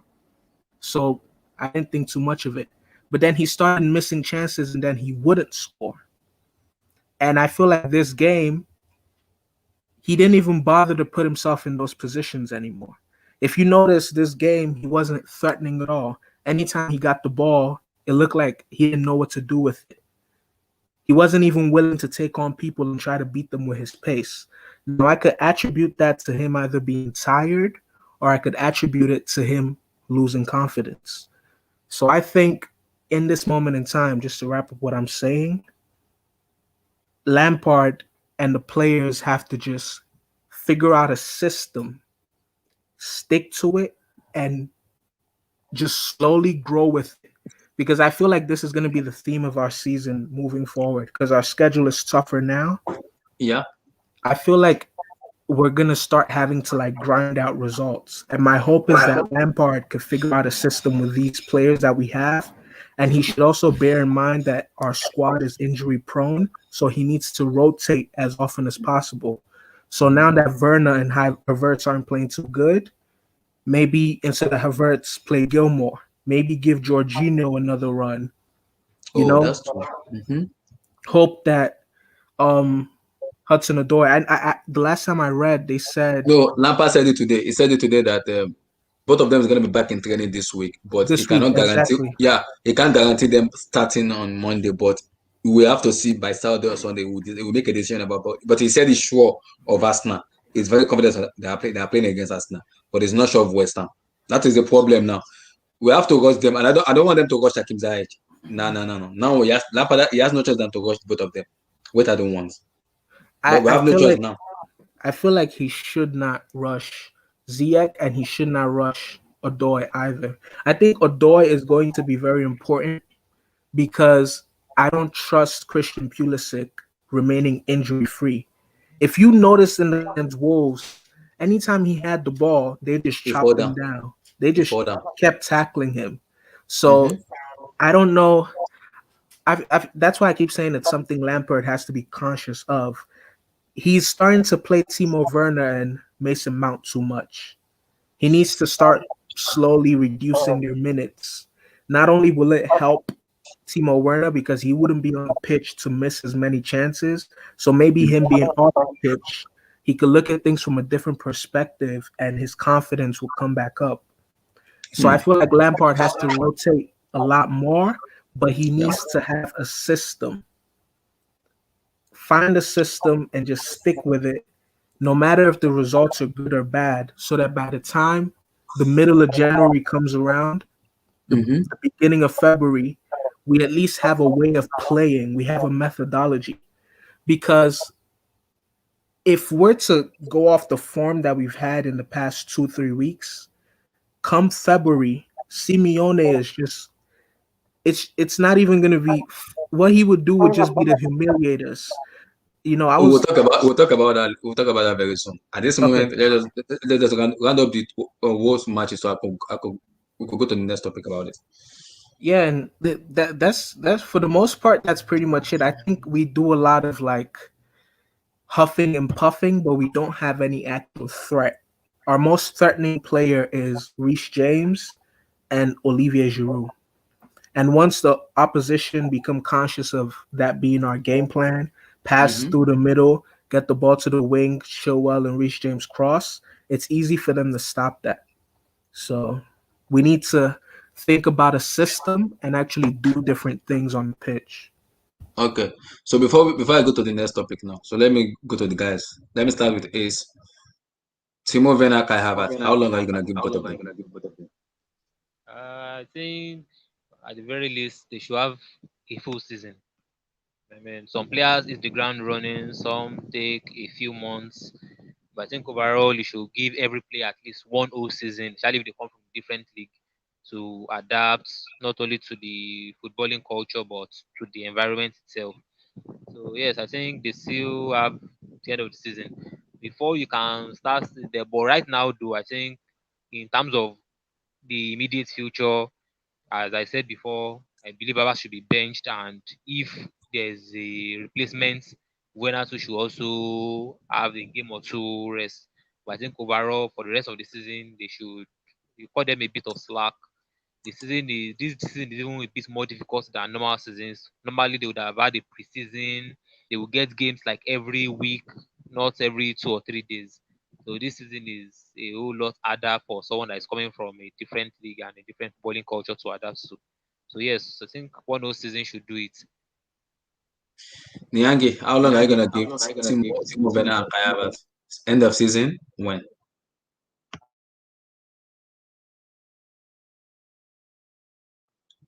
You there? Oh, okay. Let me come to Timo Yeah. Werner, Kai Havertz. How long are you gonna give both of them? Well, as is said, I would give them the end of the season. But for the immediate future, I think Advance should be benched. I was even surprised Advance even played today. I was surprised he started to this match because Lampard has gone with the modus operandi that whoever is up from stays on the bench. But I don't know why he didn't do that with Havertz. So I'm He very, did the very same thing last surprised. season. Why is he not doing it this season? He did the same thing last season. He has done the season so far. At least Abraham too has gone to the bench when his form went down. So he has not been afraid to do that. But I don't know why he's not doing that with Havertz yet. And I'll be very, very shocked, not just surprised now, if Havertz will start again against West Ham. As for Werner, well, they say a big guy is no chooser. We can't choose to put him on the bench for now because we don't have any option. So let's still use him against West Ham. And if there's no drastic change in form, then he has to go to the bench for the match against Arsenal. Werner needs to rest. The Werner we are seeing now is not the Werner we saw at the beginning of the season. I don't know what happened. I don't just know because before when he was missing chances, I was an advocate of giving Werner a chance, more chance because he was actually seeing chances. But for the past 2 games, no more seeing clear cut chances again. I don't even know what's going on. So if my advocacy was based on the fact that he was seeing clear cut chances, now he's not seeing any. So as soon as possible, once we have options, he should be benched at least 1 or 2 games. But overall, before we judge them, give them at least a season. Okay. So marvelous. Timo Werner, Kai Havertz. How long? End of Can the you hear me? season? Can you hear me? So how long do you want to give Timo Werner, Kai Havertz? Marvelous. Um, they deserve both of them deserve at least a season, but I have like two different theories for both of them. The guy that spoke right before me, I agree with everything that he said. I think the reason as to why we're seeing a different version of Timo now as compared to the start of the season is because one, I think he's a lot more tired. I think this festive period and how the schedule is jam packed is catching up to his legs. And I also think his confidence. He appears to be a confidence type player. If we remember, like I said before when I spoke, at the start of the season, he was missing chances too. but he would score. So we would forget about those chances he missed. He would have a game where he would have like at least 3 good chances to score, and he would only convert one. So we would be like, okay, we can excuse it because at least he scored. So I think at the soonest moment where we could um, rotate players and players are injury free, he deserves a rest because not only would it help freshen him up, it would also allow him to look at the game from the bench, which is a different perspective, and he could just analyze and think things through, and it would help his confidence. He wouldn't be on the pitch missing. With Kai Havertz, though, I actually said this on Twitter, and people started attacking me. I think Kai Havertz needs a year, and depending on his performance, I think he needs a year where he's often being rotated with Gilmore and well, I can't say Jorginho because they're not in the same position, but I think he needs a year where he's rotated, so he's not always in the squad. So he plays maybe every other game, and depending on how he does, if his form slowly starts to improve, then we keep him. But if his form doesn't improve, I think he needs a loan. I think he needs a loan either back to Germany or to an Italian or just a team in a first league. So it's either La Liga, Serie A, or back to the Bundesliga. I think. But do you know that is the record signing? You cannot loan a almost 80-something million player. Nah, I don't think so. I do not. You see, that was the discussion I was having while people were attacking me. They're saying, "Oh, the board paid so much money, it's gonna look bad on them." If your objective is to win football games and to develop players and to have a great team, the money should be the last thought of your mind. You should look at performance first and what can help you achieve those results. I think Havertz needs to gain weight, and I think he needs a loan move depending on how his performances go. Because we're at a point where if his performances continue to go bad and the board put pressure on Lampard to continue playing him, you're not helping the player. You're only destroying their confidence and you're reducing their value. Because let's assume he goes back to the Bundesliga on loan and his form picks up, his confidence picks up. If he were to come back and Gilmore is already established, the board will be able to salvage some of their money. Because at this moment, based on how he's playing, us keeping him, if he continues to play like this for the rest of the season, and not sending him on loan to develop, would only bite us in the foot. So I think he needs a year, but if he continues to play bad, he needs a loan and he needs to gain weight because he keeps being pushed over. I got that. So Nyangi, you've not spoken about Pulis, Werner and them Kai Havertz. How long are you gonna give them? Wait, Abdullah, let me just say something real quick. Okay. Remember, sorry for interrupting you guys. Remember, what's his name? The Bayern midfielder. His name starts with a G. I hate butchering these people's names. Gnabry. No. Goretzka. Oh, Goretzka. Remember how skinny he was? I feel like Havertz doesn't need to bulk up to that extent, but he needs to bulk up to some degree to be able to cope with the physicality of the Premier League. Because these guys are having a lot of fun just brushing him off the ball. And I feel like that may also affect him psychologically. They do that to him 2 or 3 times a game. When he gets the ball, he's afraid to drive. He panics. So that's true though. So Nyangi, how long are you gonna give Timo Werner and Kai Havertz at the end of season? Chill a little bit about him, or you need him to be more. You need Timo Werner and Kai Havertz to be more rotated. The 2 guys that spoke before me, they said they've spoken perfectly well. Can you hear me? Yeah, we can hear you. Yeah, we can hear you. Okay. Good. You guys have spoken perfectly well. I always say this thing. When you are bringing in a new player from a different league, no 2 leagues are the same thing. They are totally different from each other. The German league, look at their style of play is totally different. I was saying this thing when we're about getting Werner and Ziyech. I went to watch their videos on YouTube. The way and manner at which they score goals, it was more of a counter-attacking kind of play. You're playing against teams that come out to play against you. so they have spaces to run behind. You wouldn't get that in the Premier League, not against these lower teams. Yes, you might get it against your contemporaries, teams that you are fighting for the title against. But look at teams like this. They will sit deep. They will sit deep. They are ready to sit down for the whole 90 minutes. That is why it's difficult for Werner and Havertz to show in games like this because there's nowhere to run to. When I want to run, there are like 2, 3 defenders in front of him. How would he do it?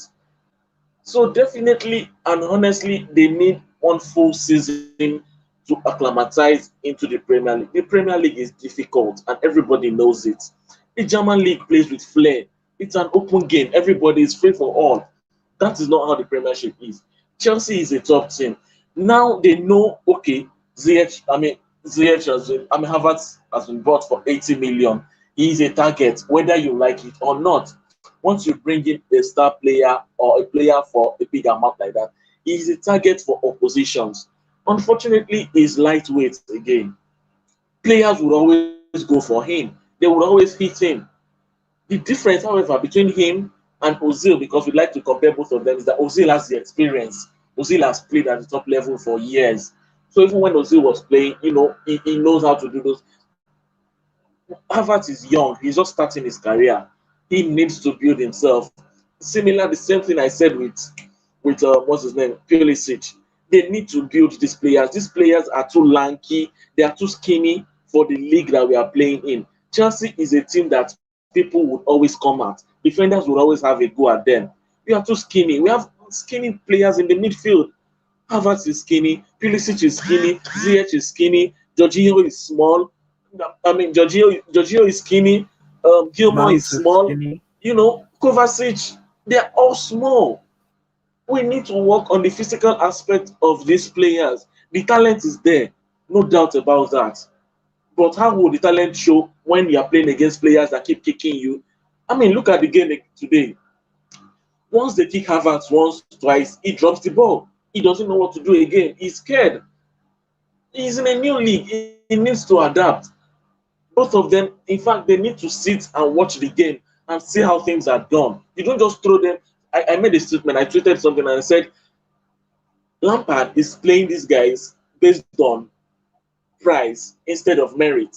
If we're talking about merit, these guys should sit and watch the game. Gradually ease them into the game. You don't have to force them to play every game. It's not about You are right the about amount that. you use You are to right buy about this that. player. I'm sorry to It's I was not surprised about the because amount. last season Christian Pulisic was dropped entirely. Lampard dropped him until September. I think September, October before he played him. I want him to do the same thing to Kai Havertz. Take him out entirely for the team. Take him out. Let him Exactly. watch.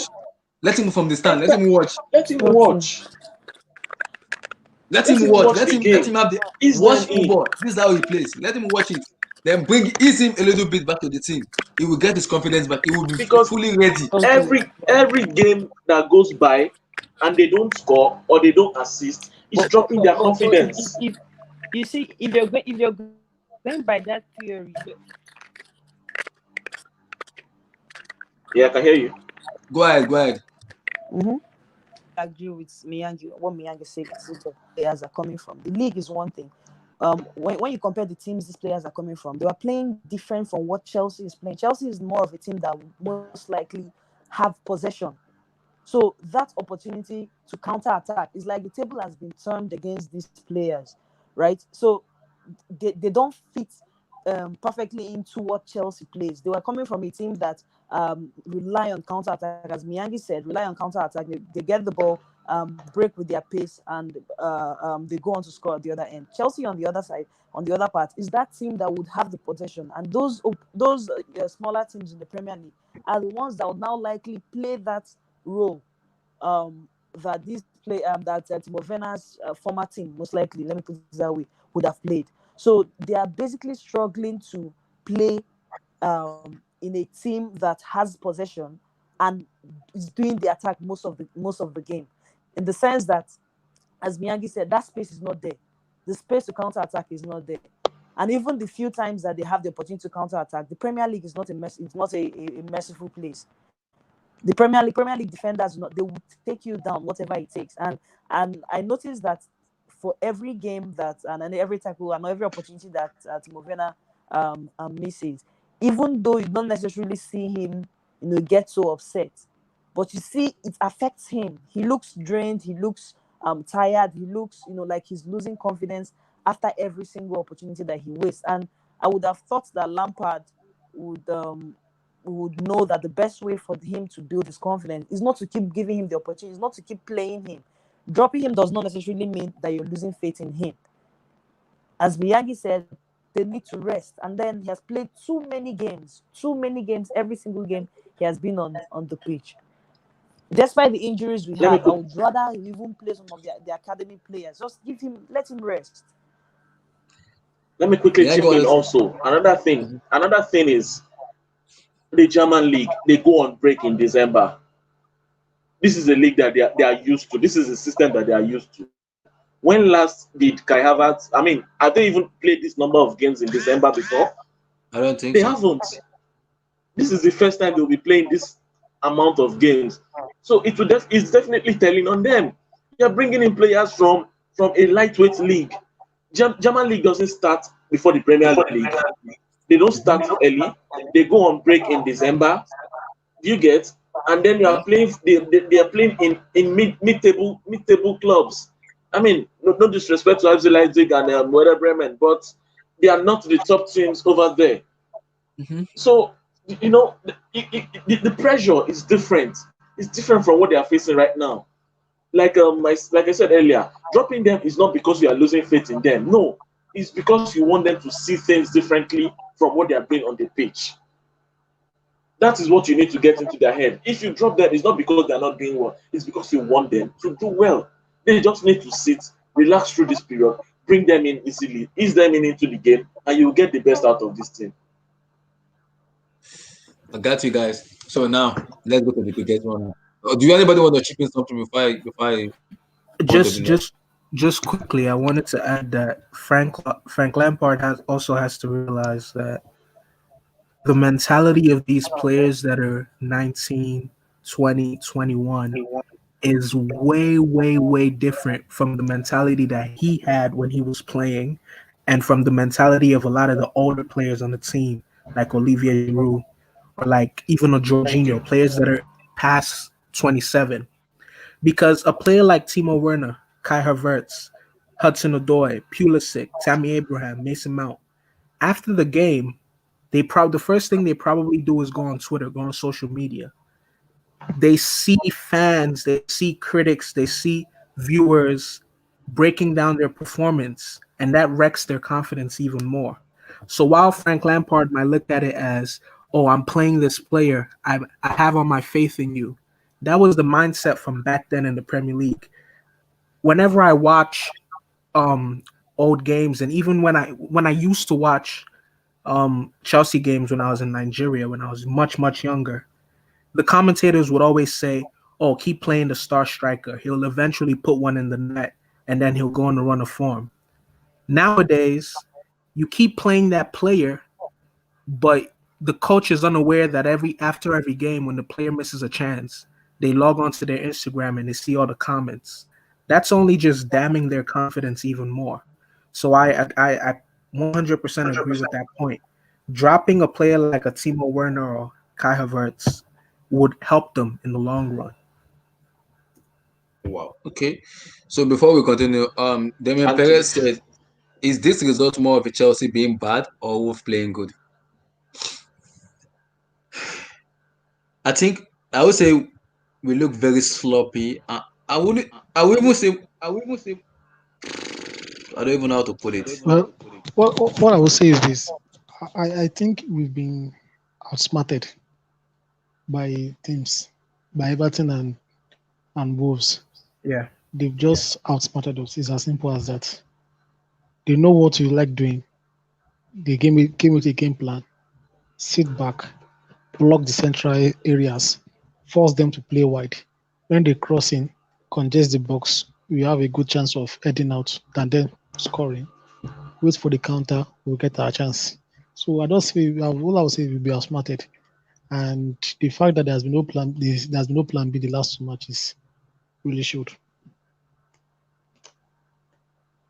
Wow. So let me go to the big one now. At, I can hear some echo. Can someone? I think Niang, you need to maybe see us. Oh, okay, Niang, Turn you need to down mute your your. volume. Yeah, maybe he needs to mute himself because we can. I can hear some echoes. Okay, okay, I'm coming. I'll do that. So the next one is I do not want to talk about it, but we have to bring it up. The UCL draw. Let me bring out the draw. Let me just bring out the draw because at this moment we are screwed already. Let me bring out the draw.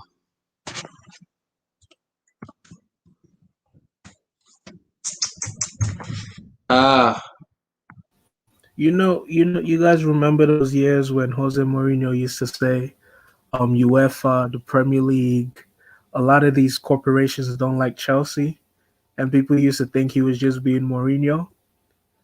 A lot of times after these draws, I start to actually believe a lot of what he was saying because the draw that happened is favorable to every team but Chelsea. Any tie that you look at, either side can go through. But that Chelsea tie, it's almost as if they're setting us up to not be able to go through.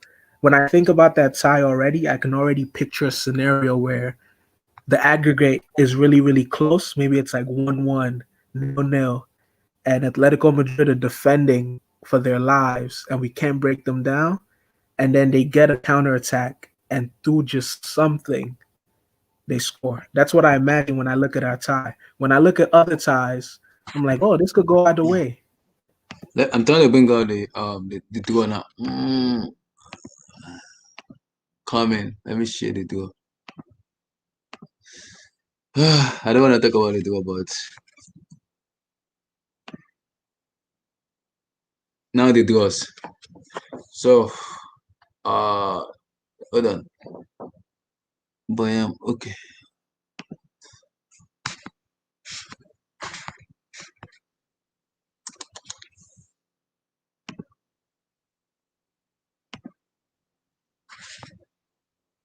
Can you guys see it now? So let me come to. Firstly, let me have my say on the draw first. I think UEFA need to return my money back because I do not want Atletico. That is the worst case scenario as a Chelsea fan I can even ever had. Like I said, I really wanted Barcelona because I want to retire Messi. I want him to just retire entirely. But now we are given Atletico. We are completely screwed. My Lord in heaven, we are screwed. We're screwed already. Giving us Atletico is bad for my health as a Chelsea fans. With the way we are playing now, it's so bad that I can't even. I don't even know if it is to complain or just to let it go. I don't even know what to do. At this moment, it's just so bad. Let me come to this now. Champions League though. So Mönchengladbach, Man City, Lazio, Bayern Munich, Atletico, Chelsea, RB Leipzig, Liverpool, Porto, Juventus, Barcelona, PSG, Sevilla, Dortmund, Borussia Dortmund, and Atlanta, Real Madrid. So who go for you? Who go far forward? Like who's gonna go maybe to quarterfinals or semi? Who has more potential to go forward? Please don't say Chelsea. Please don't say Chelsea. We are screwed already. Well, talking about Chelsea, personally, I won't say we are screwed. I think the fear everybody has, which is a good fear to have, is that Atletico Madrid are like one of the best team when it comes to defending. And right now, we are not scoring a lot of goals. So everyone is scared that if Atletico can defend enough and score one goal, then that'll be the end of the game. But I think a lot can happen between here and February. And when our full team is actually playing well, with Ziyech and maybe either Tammy or Giroud, Pulisic, I think we have a team that is good enough to hurt them. As the person that spoke before me said, our draw is probably the one that looks the tightest, the kind of game that can end with a 1-0 or 2-1 aggregate. So I think that will be the only problem. We have to find a way to manage it and make sure that we score first and maybe get that away goal at their stadium in the first match. So I won't say we are screwed. I would say it's just the problem. My own problem with the draw is that the two worst case scenarios we could have had is Atletico Madrid and Barcelona, and for some reason we ended up drawing one of them. I mean, there are six other teams that we can consider easier draws, and doesn't get any of them. So, and it's a pattern. I can't remember a season where Chelsea got a very easy draw in the round of 16. We either draw one of the heavyweights or we draw a team that's around our level, like drawing Atletico Madrid this year. So, well, we just have to see, but I don't believe we are screwed. About the other draws, I think it's difficult to see past Manchester City qualifying against Mönchengladbach. They should find that very easy. Bayern Munich against Lazio, that one is also quite easy to predict if everything goes as it should. And as I said, Atletico Madrid Chelsea, that will be very tight, but I actually fancy us going through. It'll be very difficult, but yeah, I think Chelsea can go through. Liverpool, Leipzig, I think, yeah, that should, it won't be very easy, but I think Liverpool can also find a way. I think by then, if most of their injuries should have, yeah, most of the players that are injured should be back. If they don't get further injuries, they should be able to manage the game well. And then Leipzig plays a very fast counter attack, but the problem is that that's almost the same kind of game that Liverpool plays. So it's almost as if which team has the better individual quality, and I think Liverpool edges them out. Porto Juventus, again, it's difficult to look past Juventus. They have Cristiano Ronaldo. That alone is like 50%. That alone gives the 50% assurance of them winning, especially when they're facing a team like Porto. The one everyone is looking forward to as Barcelona PSG. That would be very interesting to watch. And PSG are in good form these days. They have a very good attack. I mean, when you have um, Neymar and Mbappe in your team, it's very interesting. But then you are facing Lionel Messi. Even though he looks somehow disinterested in playing football this final year of his contract with Barcelona, he's still a threat. And no matter how disinterested he looks, he definitely doesn't like losing. So it'll be a very interesting match to watch. But I think I don't know. I think I'll go for PSG. Messi, Barcelona can be a one-man team for a long time, and I think Messi is too tired of carrying Barcelona alone. So I think PSG has more quality overall than Barcelona. And the last draw, I think that's Dortmund and what's this other team? Sevilla. And sorry, and Sevilla. Here, Dortmund, Sevilla. I think by then Alan should be back, and I think that should give Dortmund the edge. Sevilla are very porous defensively, and they are very easy to hit on the counter attack. And I think that's where Alan flourishes the most. He's very pacey, can finish. He needs half a chance to score two goals. I mean, and overall, Dortmund are a very good team. They have other good players. Togan Hazard, Sancho. In defense, they have Guerrero. The defense is very solid. Their midfield, they have Mohamed Daoud, very quality player. So yeah, You I remember think they should they be able just to wage sacked out their Sevilla. manager. Oh yes, that's a very interesting. Yeah, they sacked their manager, but I think the overall problem of sacking their manager is less about how the team is. You know, when you are playing in a league where there are less than just two or three teams competing, every bad result counts more. If you are playing in the Premier League and you've lost like 3 or 4 games, even as a top team, you might not easily get the sack compared to when you are playing in the Bundesliga where the only rival is Bayern Munich. I mean, you will look at it that if you are not losing to Bayern, you should be able to win every other game. So it's less about Dortmund being in total shambles than more about the board just expecting more than they have gotten. And what the woes of Dortmund started showing more when Alan got injured. They lost their main goal scoring threat. By February, he should be back, and I think that gives them a good advantage against Sevilla. Damian Perez, stop that. My man is coming back, so don't worry. Don't worry, don't worry, don't worry. It's fine. Calling him Dele Alli, that's a disrespect. Can I say something about Chelsea? Hello. Yeah, go for it offside. Yeah. Let me just buttress some points about Chelsea's draw. I don't know who said something earlier. I made reference to Jose Mourinho's comment then that there was a a plot against Chelsea. You know.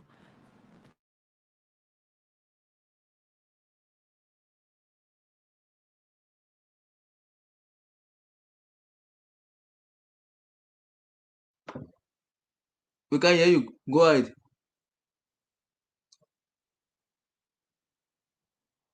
I think you need to come out and come in because we can't hear you very well.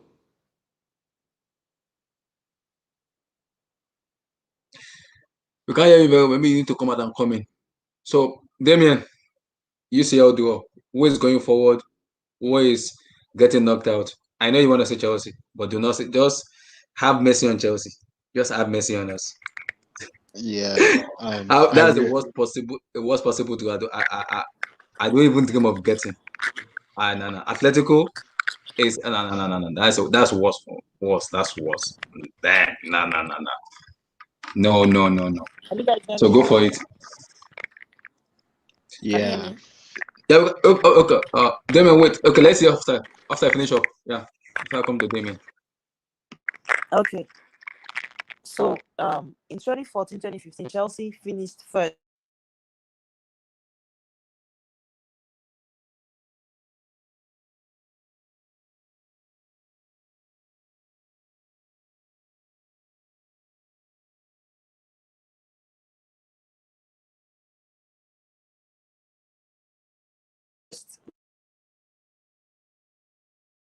Outside, you need to come out and come in. We can't hear you very well. I can't. We can't. It's breaking up.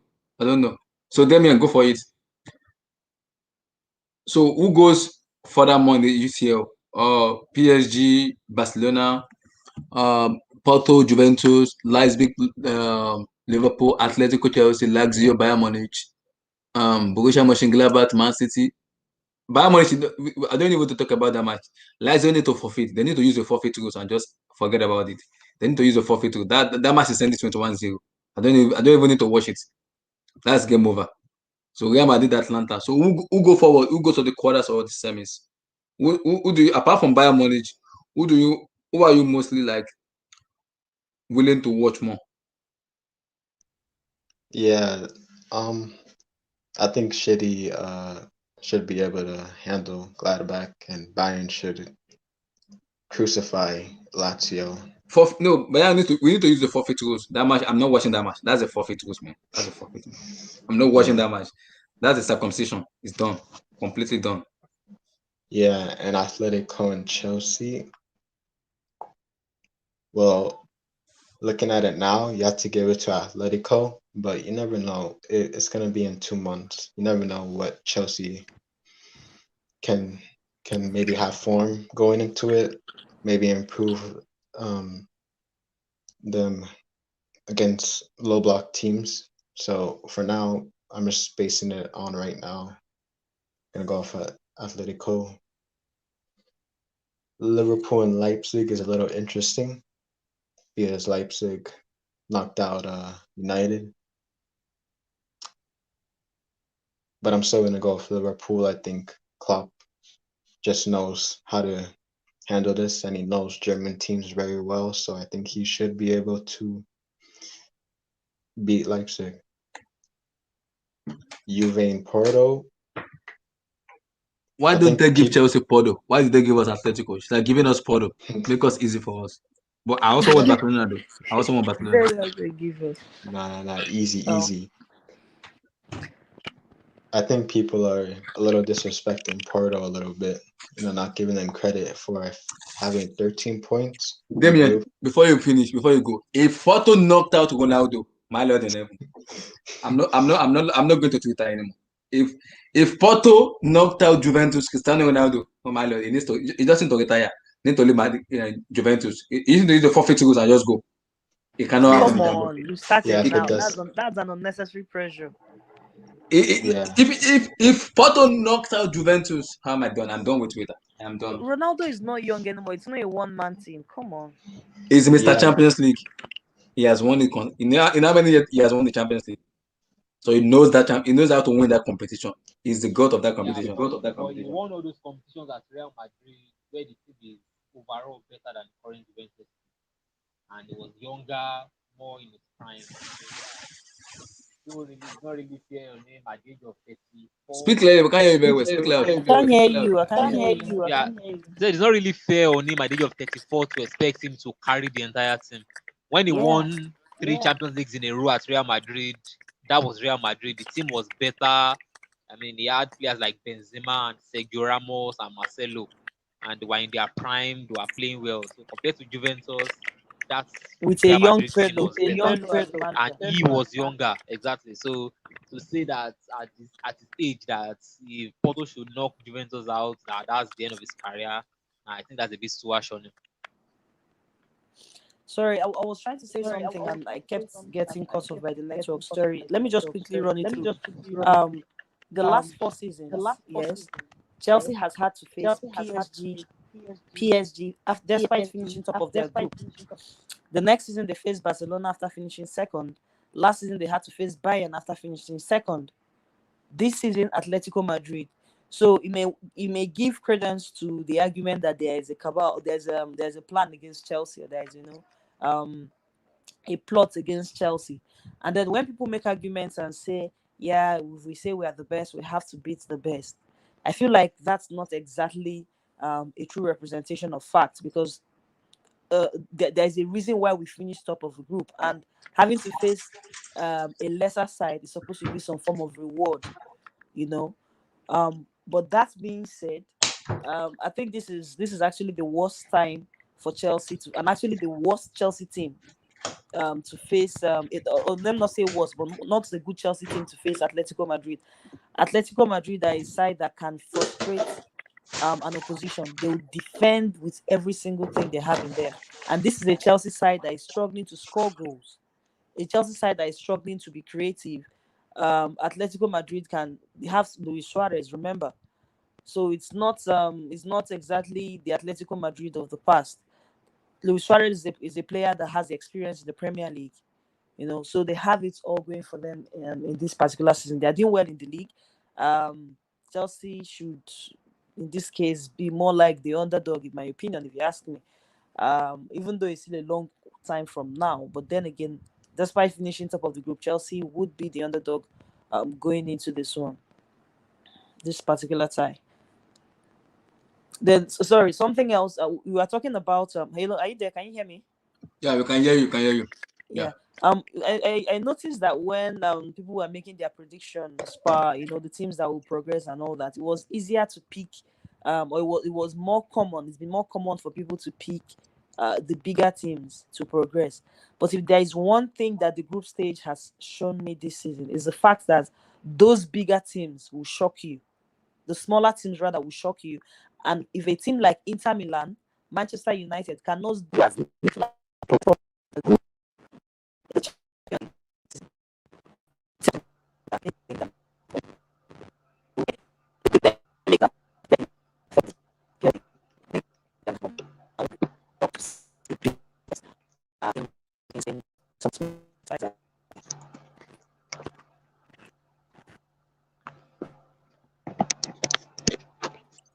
So Damien, you're talking. Finish up. Yeah, and I think Porto and Juve will be closer than people think. Don't say Chelsea will go quarter final. That match for me, I'm just we are screwed already. I don't even know what to say. That match, the Atletico of all people, they should have given us Porto. Yeah, Atletico of all people, hell no. Why are you people scared? Go ahead. Damien, finish up. Okay. Barca and PSG. I don't even know. I want us to win, but if I'm looking at it realistically, if Neymar is fit, we'll probably lose. But if he's not fit, maybe a chance. But No, Neymar will play the match. The news I'm hearing is his injury just 3 weeks, so he'll be back for the Barcelona matches. He will be totally rest for the Barcelona match. He will play. He will probably start. Based on the news I'm hearing, Neymar is fit to play the match. He's 3 weeks out, just 3 weeks. If I'm going as me being a fan, I want us to win, but realistically, PSG would win. And Sevilla and Dortmund, I'm gonna go with Sevilla. I think Dortmund losing their manager is gonna affect them, and I think they're gonna have to wait until next season to really kick on and maybe make a deep run. And Atalanta and Real, of course, I want Real to lose, but I think Real should be able to handle Atalanta. And also, their captain is Papa Gomez. Looks like he wants out. We're falling out with the manager.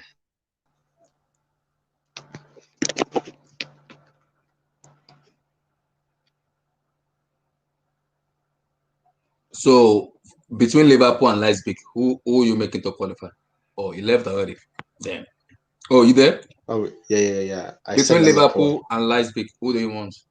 I said Liverpool, but I think Leipzig could do something. But I'm going with Liverpool still.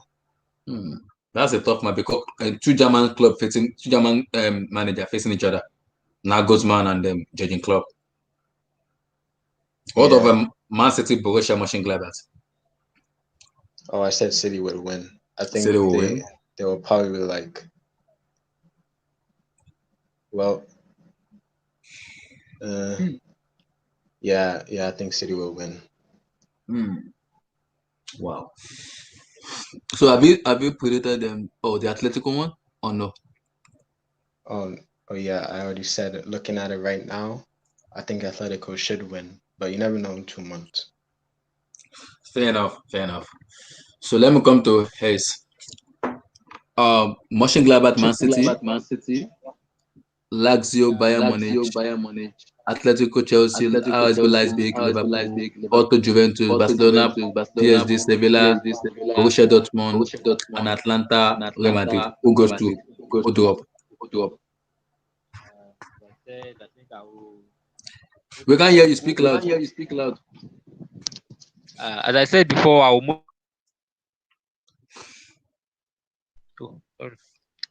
As I said before, I'll tip the bigger teams to qualify. So yeah, I'm going off with Manchester City qualifying, Bayern Munich, Liverpool, Juventus, Dortmund, and Real Madrid. Though in case of Dortmund, they are not necessarily the bigger team, but I think they have more firepower compared to Sevilla. The tighter matches are Chelsea, Atletico Madrid, and I think if Chelsea are fully fit, Chelsea actually has a bit of an edge over Atletico Madrid. What Atletico Madrid has more defensively, we actually have more of it offensively. And even though it's easier to imagine them cancelling each other out, I think in the Champions League, goals matter more. So if you score more, obviously in any football match, if you score more, you win. But I think in the Champions League, it's even doubly so, especially if you can score an away goal. So Chelsea can get their acts together, score early and quickly to prevent Atletico Madrid from just sitting back. Because once you score Atletico Madrid, they are forced to come out and try to attack. And in that, you get more chances to score against them. So the key is actually not letting them go ahead first, because then they can just sit back and shut up shop, and that will be a whole lot more difficult. But I think overall, I think I will see tip Chelsea to win the game. And the other tight match in the round of 16 draw is PSG Barcelona. And I think at the end of the day, I will tip PSG to edge it over Barcelona because I feel they have more quality overall compared to Barcelona. Barcelona are depending a lot on Lionel Messi. And so Fati is interesting to watch, but he also gets injured almost every game. He will be back in the second leg, but in the first leg, he won't be back. Yeah, I know. But problem is that as I said, he gets injured a lot. It's not about if we are not talking about them playing next week or in 2 weeks' time. We're talking about them in February. The way he gets injured consistently, it doesn't give me enough confidence that he might be there to play both matches, or that he will be playing already to be in form to be able to have a very good impact in those matches. He will either be injured or maybe just coming back from injury. So I'm not going to be depending on him. They don't have much in the way of a goal scoring center forward. Their midfield is quite uninteresting to look at. Their defense is just barely there. They have a very good goalkeeper though. So I think overall PSG has more quality in all the areas of the pitch compared to Barcelona. though it is difficult to write out Barcelona totally because they have Lionel Messi, and that alone is a very big help when you are looking at it. But I think I will tip PSG to edge it out, maybe a very tight 3-2 aggregate win or something like 3-1. Fair enough. See, um, who goes quarter semis out of those draws? Okay. First of all, I will say most of the draws on paper already pick themselves. I see Man City going through. I see Bayern going through. I see Liverpool going through. I see Juventus going through. And of course, I see Real Madrid going through. Now, aside the Chelsea Atletico game, which I'm coming back to, I would say, funnily enough, that the draw I see closest, very close, is the Sevilla Dortmund draw. I feel Sevilla has been a bit underrated. Yes, we trashed them in the group stages, but they are not a bad team at all. I mean, they are the holders of the Europa League, and during their Europa League campaign last season, they beat some good teams, including Inter in the final. So I feel that Sevilla Dortmund game is going to be a very, very close game. There might be goals, but it's going to be very close, and I'm not really sure who will go through. I actually see either of them going through. Dortmund, yes, they have the firepower up front. They have a good defense, but so does Sevilla. Defeats over them or not, Sevilla will actually be a handful for Dortmund. So I really see that game as close. For the Barca PSG match, well, right now I would say it's obvious that Barca are almost in shambles. I saw their game against Juventus. The 3-0 defeat, it was terrible. So based on what's happening now, I would say PSG has the edge over Barca, and PSG should win that match. Except a drastic change of fortunes happen for both teams. I actually don't see Barcelona defeating PSG come February. Now to the one that concerns me the most, the Chelsea Atletico match.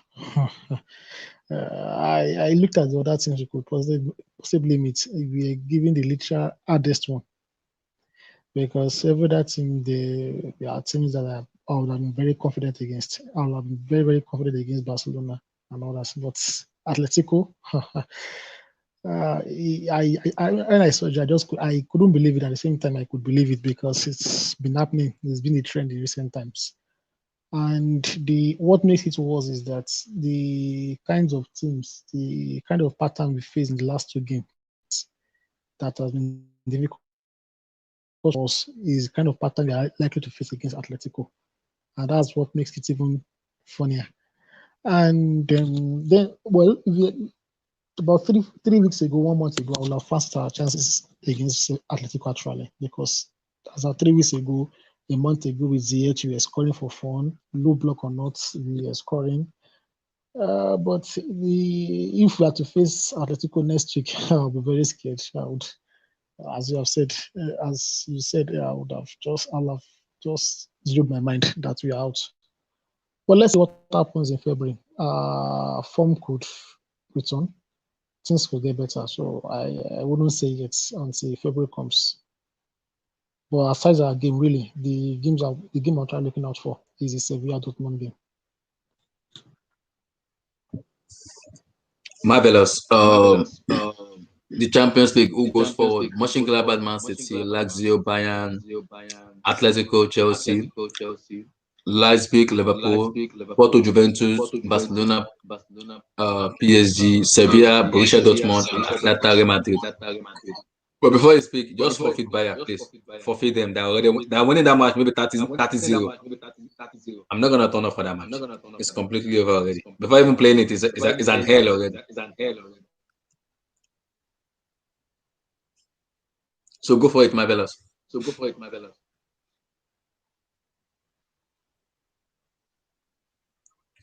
Oh, okay.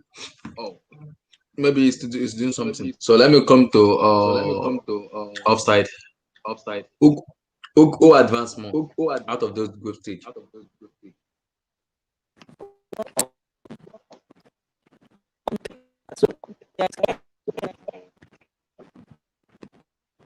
Hello, can you guys hear me?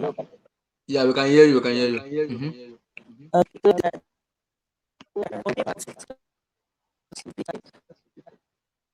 so that's along the way. Expect Manchester City to press this particular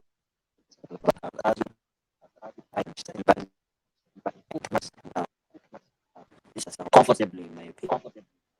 Atletico Madrid. I think that Madrid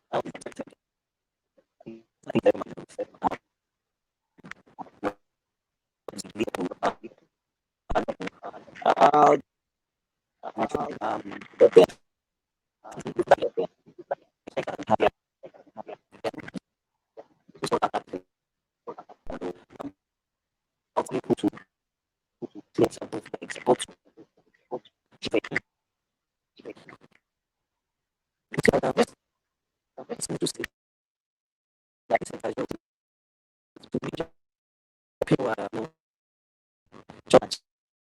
then changing things,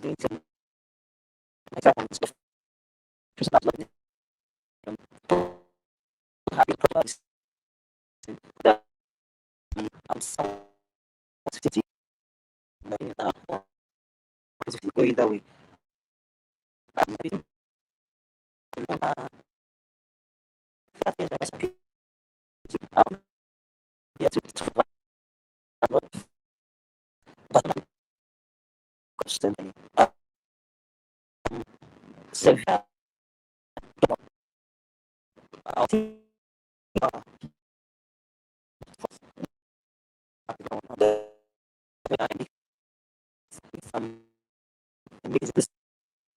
And of course, at the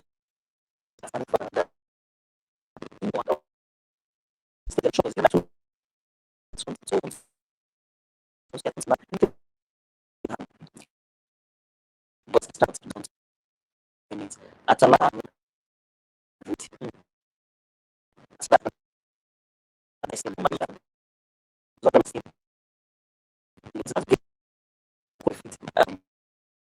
this position. So I'm not expecting to also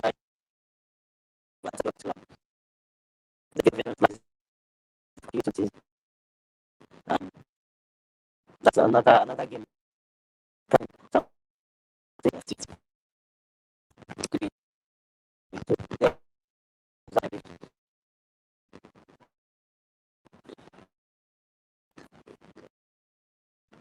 Hello. Yeah, I can hear you. I can hear you. Okay, so let me come to Nyanga now. So who goes forward? Who goes to the quarterfinal of the semis between this group? Who goes? Don't mention Can you hear me? don't mention Bayern. Bayern, they're already through already. That's the I'm from that match. I'm forfeiting it. I'm not even watching that match. I am not watching that. I am not. That's the forfeit rule already. Forfeit. I'm not watching that match. That match is one way. It's one way. I mean, there's no point talking about that match at all. So for me, I would say most of us we are using this current form that the clubs are in now to weigh what will happen in 2 months' time. The second leg is happening in February, not now. So much can change between now and then. In fact, so much will change. I do not think the Barcelona we are seeing now is the Barcelona we would see in February. So for me, okay, you said I should not talk about Bayern. Bayern is going forward straight up. For me, I don't know where this confidence is coming from. I just believe that Chelsea would beat Atletico. People are looking at Atletico of 4 or 5 seasons ago. The truth is, this Atletico is different. This Atletico concedes goals. Yes, Joao Felix might be doing well up front, but this is not that still Atletico that we used to know at all. For me, I think Chelsea would score in their stadium, and Chelsea will still score at Stamford Bridge. Chelsea would go straight. Chelsea will go qualify from that leg. Chelsea goes through for me. For Liverpool, I think Liverpool would go through also. Liverpool would go through. Who else? PSG would be difficult. PSG will be difficult. Who are they playing again? They're playing by Barcelona. Okay, yes. I am for me. I think I'll pick. I think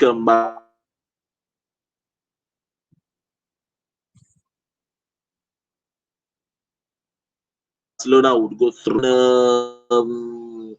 What's the next? What's the next? Help me with the other two. Sevilla, Borussia Okay, Dortmund. Dortmund, Sevilla. He can go anyway. He can go anyway. It depends on what.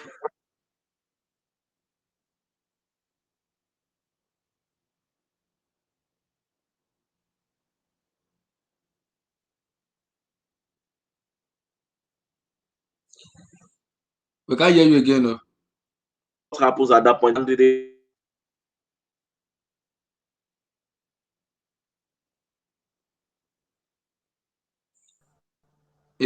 think your mic is breaking up a little Hello? bit. So yeah, we can hear you, but it's breaking up a little bit. It's breaking up. Yeah, I noticed. Okay, it's back now. I think Atalanta, Real Madrid. It will be difficult, but Real Madrid would make it. I think Atlanta would cause an offset in the first leg because Real Madrid are going away. So I think Real Madrid would finish the work at the Santiago Bernabeu when they get back there. Porto, Juve, straight up Juventus as long as Ronaldo plays, because Porto does not have the mental strength, the type of strength that Juventus has to go through it. Man City got back. That's one way show. So that's it for me. I think the teams that finish first in their groups, the teams that finish first would most likely qualify, except for PSG. So you're not tipping PSG to qualify against Barcelona? Against Barcelona, no. Okay. February is already here, so we'll see to that. So Marvelous, you ready? Definitely. Marvelous, you there? Did he mute himself? Oh, okay. Let me give my before Marvelous comes in. I think for me, Mönchengladbach, Man City. I'm gonna go 50-50 for me. I'm not. Man City has been playing very well in the Champions League, but they look harsh in the APL. So I wouldn't judge their form yet. But it's 50-50 for me because it depends on who turn up for this match. Mönchengladbach are a very, very good team. Damn good team. A very good team. So I wouldn't override them that much. It's tough, but I think I'm just gonna give it slightly hedge to Man City. Lazio Bayern Munich, I'm not even watching that. That's game over. That's a forfeit rule for me already. Atletico Chelsea. Ah, my God. This one is hard. I don't even know what to put it in that match. I'm just gonna put it there. May God help us in that match. That's it. Leipzig Liverpool. I think I'm gonna go. I'll probably go for RB Leipzig against Liverpool. I'll go for Leipzig for me. It's a tricky match, but I think I'm going for Leipzig. Porto Juventus, I'll go for Juventus. PSG Barcelona, I'll go for Paris. Sevilla Dortmund, I'll go for Borussia Dortmund as long as Haaland is there. So it will ball. And Madrid Atlanta. I think I'm gonna go for Real Madrid. Of course, Madrid has to win. They have to show up. So I'm gonna go for Real Madrid for me. So Marvelous, you back? Oh, okay. So before Marvelous come back, guys, who do you see that can cause an upset in this group? Leipzig. Leipzig? Yeah. Maybe Gladbach. I think for me, I will say, yeah, I think Leipzig can also cause an upset. They are actually a very good team if you look at it. Very their counter-attacking game is very interesting, and if they can score you 1-2, they continue scoring, and you might find it difficult to come back. Aside from them, then I think PSG, Barcelona. I think whoever wins there, I think based on current form, you look at Barcelona more as the underdog, so that one you say might cause an upset. And then Yeah, I think between Sevilla and Dortmund, that's a very close game. So any of them winning is probably an upset because the other team is good enough to actually also win. So RB Leipzig can beat Liverpool both first and second leg, Germany and then Anfield. Not beat them home and away, but they can qualify. Wow, that's gonna be a tough match. Well, for me, can I come in here? Yeah, you could go. I don't know why. I just see that Leipzig game as a done deal for Liverpool. Like I really don't see Leipzig beating Liverpool or qualifying past Liverpool. For me, if Leipzig does that, it will be I will tell it a massive, massive upset. I really don't see it happen. Yeah, they are free scoring too, but Liverpool, I feel Liverpool is more stronger a team than Leipzig is. I don't really see that happening. Where I suspect upsets may occur are in the games between Mönchengladbach and Man City and the Atalanta Madrid match. The Atalanta Madrid match, because Madrid has not been so consistent this season. I mean, I was shocked that Shakhtar could beat them on away, and Atalanta happens to be a free scoring side too. So that game, even though Atlanta has not truly been so good this season, but I feel an upset may occur in that match. Apart from that, the Man City match, a that match, because in the UCL, especially the knockout stage, you never know which Man City will come. You might expect Man City to just stroll through the game, and the game comes and the upset happens. So sorry, two games, but I don't know why. I just feel that Leipzig games they don't do for Liverpool. I really don't see Liverpool losing that game. Wow. So let me come to upside now. So who goes? Who can cause an upset in this group? The draw. Leipzig, Atlanta, maybe Porto, or maybe Lazio. I don't think Lazio. Bayern Munich Lazio. That's a forfeit match for me. I'm not even turning up for that match. I'm not, because I already know what's gonna happen. Bayern Munich is not. They're not just gonna beat you. They will disgrace the way they will beat person. Oh my god. So who can cause an upset? So offside, go for it. You there? Can you hear me? Oh. So Marvelous, you back? Oh. I think Marvelous mute himself. So Ace, have you spoken? Yes, I have. Okay. Nyange, who can cause an upset in this draw? I can hear you, Lies. but Oh, okay. Let me come to Nyange for then I'll come back to offside. So Nyange, who can cause an upset? Leipzig, Lazio, Porto. I don't think like Atlanta. Who? For starters, you have to look at. I think most of the games are well balanced. They are well balanced. So if you are looking for an upset, you have to look for the one that you know that everybody is expecting that one team will win, and the other one now turns up against all expectations. So looking at that, it has to be between Lazio, Mönchengladbach, Leipzig, and okay, I think it's just those three. Then maybe Atalanta. Those four. That is where the possible upsets can come out from. I think Atalanta can cause an upset. I think it's possible because honestly, you do not know the Real Madrid that will turn up. Real Madrid on paper is good any day, anytime, but you do not just know the.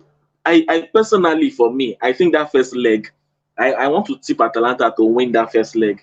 It will be a shock win, but I think Atalanta would win that first leg. So for me, if there's an upset, I think I would tilt towards Atalanta more to do the upset. If Leipzig beats Liverpool, it's not an upset for me because I mean they're a good side, they're a very decent side, and everybody knows how well they play, a very attacking side. So I wouldn't even count that more as an upset. Then maybe if Porto can do something against Juventus, I might see that as an upset because nobody would Stop that. actually. Ronaldo must win the UCL to win another Ballon d'Or.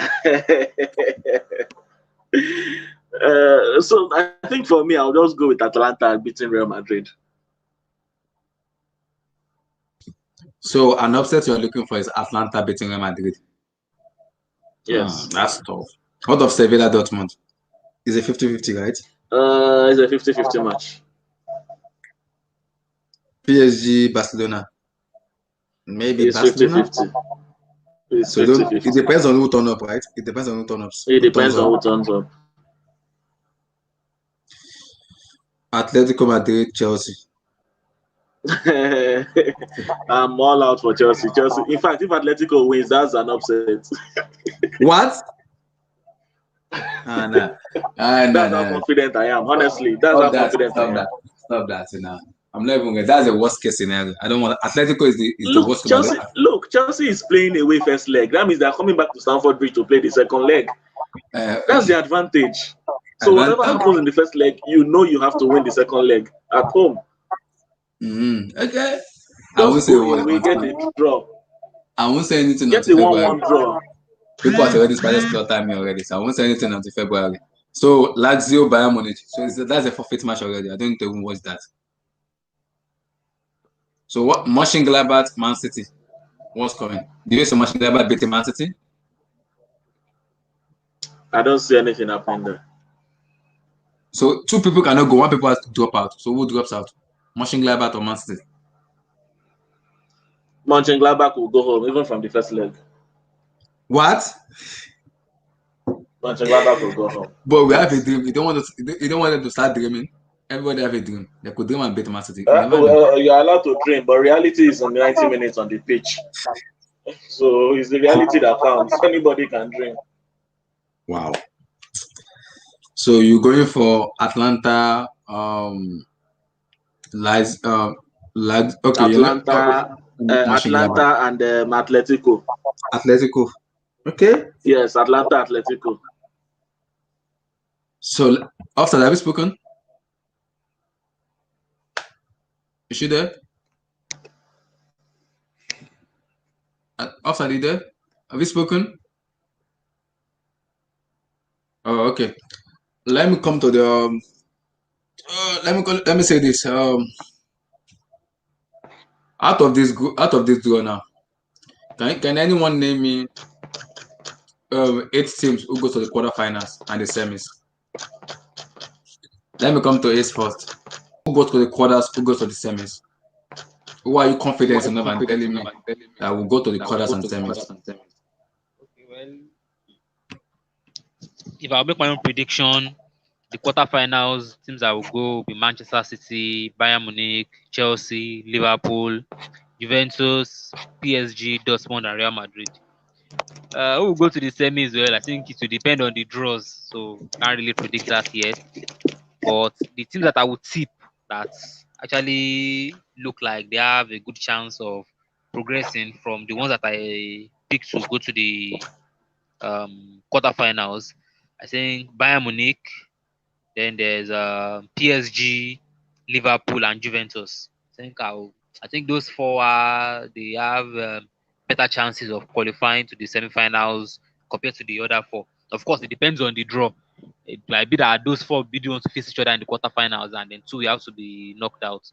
But if they don't draw each other in the quarterfinals, I think whoever they draw in the quarterfinals, they have more of a chance of beating them than the other way around.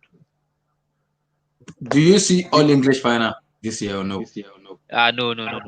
I mean, among all the English teams, the only team that I can tip of getting to the final is Liverpool, and then Man City getting an outside chance. Chelsea, I think quarterfinal is as high as Chelsea can get to, unless they get very lucky, and luck has never been on the side of Chelsea when it comes to draws. So yeah, no. So let me come to T now. Teams that go to the quarterfinals and semis. See you there? My quarterfinalist. Yeah, I'm here. My quarterfinalists. Well, I would say Man City, Bayern, Chelsea, Liverpool, Juventus, PSG, Dortmund, Real Madrid. Basically, the top seeded teams. I just realized that all the teams I'm tipping for the quarterfinals are actually the teams that top their groups. top seeded team. Sorry. You guys are giving me Yeah, hope for those are. Chelsea. I'm not ready for that yet. No, I Yeah. beg. After what they play today, They, not me. Not they me. said it's the hope that kills, right? Even if the hope kills, at least it's not a bad thing to hope at times. But for the semis, it's hard to predict. As he said, the draws will determine. So I have no idea who would make the semi-finals. When I see the quarterfinal draws, I'll know who it can be. But on paper, well, the strongest team for semi-finals on paper, yeah, we have I'll say Liverpool, Bayern. Madrid just knows how to get the job done. Then maybe Juventus has not been. I'll say Bayern, Liverpool, Madrid, Juve, or Man City as the strongest Oh, ones, the strongest four remaining. that's fair enough. Damien, quarterfinals, semis. Why are you tipping? Strongest team to go to. Well, I think I have pretty much every seeded team except Chelsea and Dortmund to make it to the quarters. Thank you very much. Thank you so much. Atletico, I hate you. UEFA, I hate you. Giving us Atletico, that's bad. Yeah, and favorite for the semis, I think Bayern are 100% favorites to possibly defend their title. So I think they should make the semis, regardless who they get. And that's probably the only one I can probably guarantee you to make the semis. It just depends on who gets who and the matchups in the quarters. That's fair enough, dude. That's fair enough. Niangi, 4 teams into the quarters and 8 teams quarter, 4 teams semis. Who are you tipping? Niangi, you there? Who are you tipping? Oh, I think he made himself. So let me come to Marvelous. Marvelous, are you there? Can you hear me now? Can you hear me now? Yeah, I can hear you now. Yeah. So 8 teams Okay. to go to the quarters. Strongest team you believe will go to the quarters and semis. 4 teams. Abdullah. Please don't put Chelsea. Oh, Marvelous. Okay, let me go to Niangi for the now. Come to you. Okay. Niangi, please. Unfortunately, we have to look at the draws also. The draws plays a part in who qualifies also. But for the eight, I think I'll pick Man City, Bayern, Chelsea, Don't give me hope, please. Juventus, Barcelona, Dortmund, Real Madrid. Wow, that's tough. That's tough. So Dortmund. Oh, okay. So you're not expecting an upset in the quarterfinals and semis. Nah. No upset. Fair enough.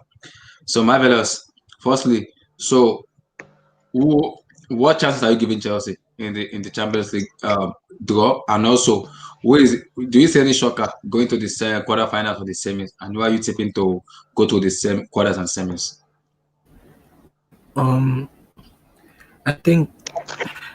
I feel like Chelsea's chances would depend on our form come late January, early February. I feel like as of now, if the tie were to be played tomorrow, we would lose. But I'm hoping, as a Chelsea fan, that by late January, we would have gone into like a groove, and a lot of these players that are still adjusting would have like a form that is consistent to where we can actually play to our full potential. And depending on how healthy the squad is, there's a lot of variables. So I feel like based on current form, we'll lose. Diego Simeone will tactically outclass Lampard, and just how the squad is, we wouldn't match up very well. That's a very bad matchup for us tactically. But in February, depending on form, we have a good chance. But in that same breath, Atletico have just as good as a chance as we do.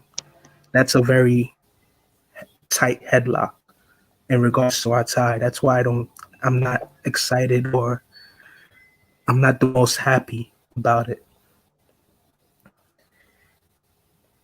The second part of your question, Abdullah, what's the second part? Second part is 8 teams to go to the quarterfinals. 20 teams you believe will go to the quarters, and if semis, 4 teams you believe will go. Do you see any shocker in the quarters or semis, or are you still gonna predict the top seeded strong team, unlike what other people have already predicted? Okay, I'm gonna start with the ones that I think are obvious, and then the ones that I think are very tricky, because I know that earlier on I said a lot of the ties might be easier than ours, but they're still just as tricky. So I think Sevilla and Dortmund is going to be very straightforward. Dortmund will have a new manager, and typically when teams, especially top clubs, get a new manager, they have this like period right after the manager comes in where things just seem to go great and they can't do no wrong. So I feel like Dortmund will be on that high and they'll easily go through Sevilla. I think Sevilla, they're Europa League merchants. In the Champions League, they don't really hold weight. They don't play as expected. I think Porto Juventus, it is very, very hard for me to see a situation where Porto go through. So I think Juventus would just steamroll them. And now these are the ties that I think are tricky. I think Atalanta, Real Madrid, on paper, it looks like Real Madrid should just go through with the quality that they have. But in the last 2 seasons, especially this season, Real Madrid just have this funny way of not turning up. And they only seem to play very well when their backs are on the line. But unfortunately, in this level, at this stage of the Champions League, the knockout rounds, if you're not on form from the first whistle to the final whistle, you'll more than likely lose or you'll be very unlucky. So I'm expecting Real Madrid to win, but it's very, very tricky. If Atlanta are able to establish a 2-goal lead after the first leg where they have a cushion heading into the second leg, I think Atlanta could really do something there. Barcelona, PSG, there's a lot of variables here too. Neymar, from what I'm hearing, he had a very devastating injury, so I don't know if he's going to be available when they do play Barcelona. Mbappe's form this season hasn't really been the best, and he's been relying more on his pace, and he's not as dynamic as he's shown for the last 3-4 seasons. And then PSG, they have a questionable mentality. I know they went to the final last season, losing to Bayern, but in Europe specifically, they have this thing where they just have quality players. They buy all these quality players with no chemistry, and they expect them to win. And I feel like the fact that their league, the French Ligue 1, is a lot more easy compared to other top leagues, they're usually less prepared for how tough the knockout rounds of the Champions League are. So I feel like Barcelona have a good chance. And if Barcelona sack Koeman, then they have an even better chance because it'll be a new manager. PSG won't be able to predict how they would play. We don't know what negotiations may go on behind the scenes, and Messi may be in a different mood than he currently is in, where he'll start to play better and perform for them. So with that tie also, there's a lot of variables. Leipzig, Liverpool. I feel like most people would be expecting a Liverpool win, but this is one that I think Jurgen Klopp would not be too happy about because they play almost similar styles and they're both German managers. And Nagelsmann, he has this thing where he's able to, against top teams, find a way to win. Yeah, grind out a result. He knows how to tactically position his team to where they get an advantage in how they play. So I think that tie would be very, very tricky. And if Liverpool's injury problems continue to persist, who knows what could happen there? But that's another very, very tricky one. Bayern Lazio. This is actually one where people are thinking that I'm crazy on Twitter for this, but let me load up the Bundesliga table on my phone. I think Bayern Munich are second, Leverkusen are first. Yeah, but there's a point I want to make. I just want to look at something really quick. In the games that Bayern have played in the Champions League and in their league, the games that they've drawn and the games that they've lost, when they play bad, they play very bad. Wow. They always play good. They play great. But when they play bad, they play extremely bad. These guys lost 4-0 to Hoffenheim. So I'm not saying that Lazio are going to win because I think it's very unlikely.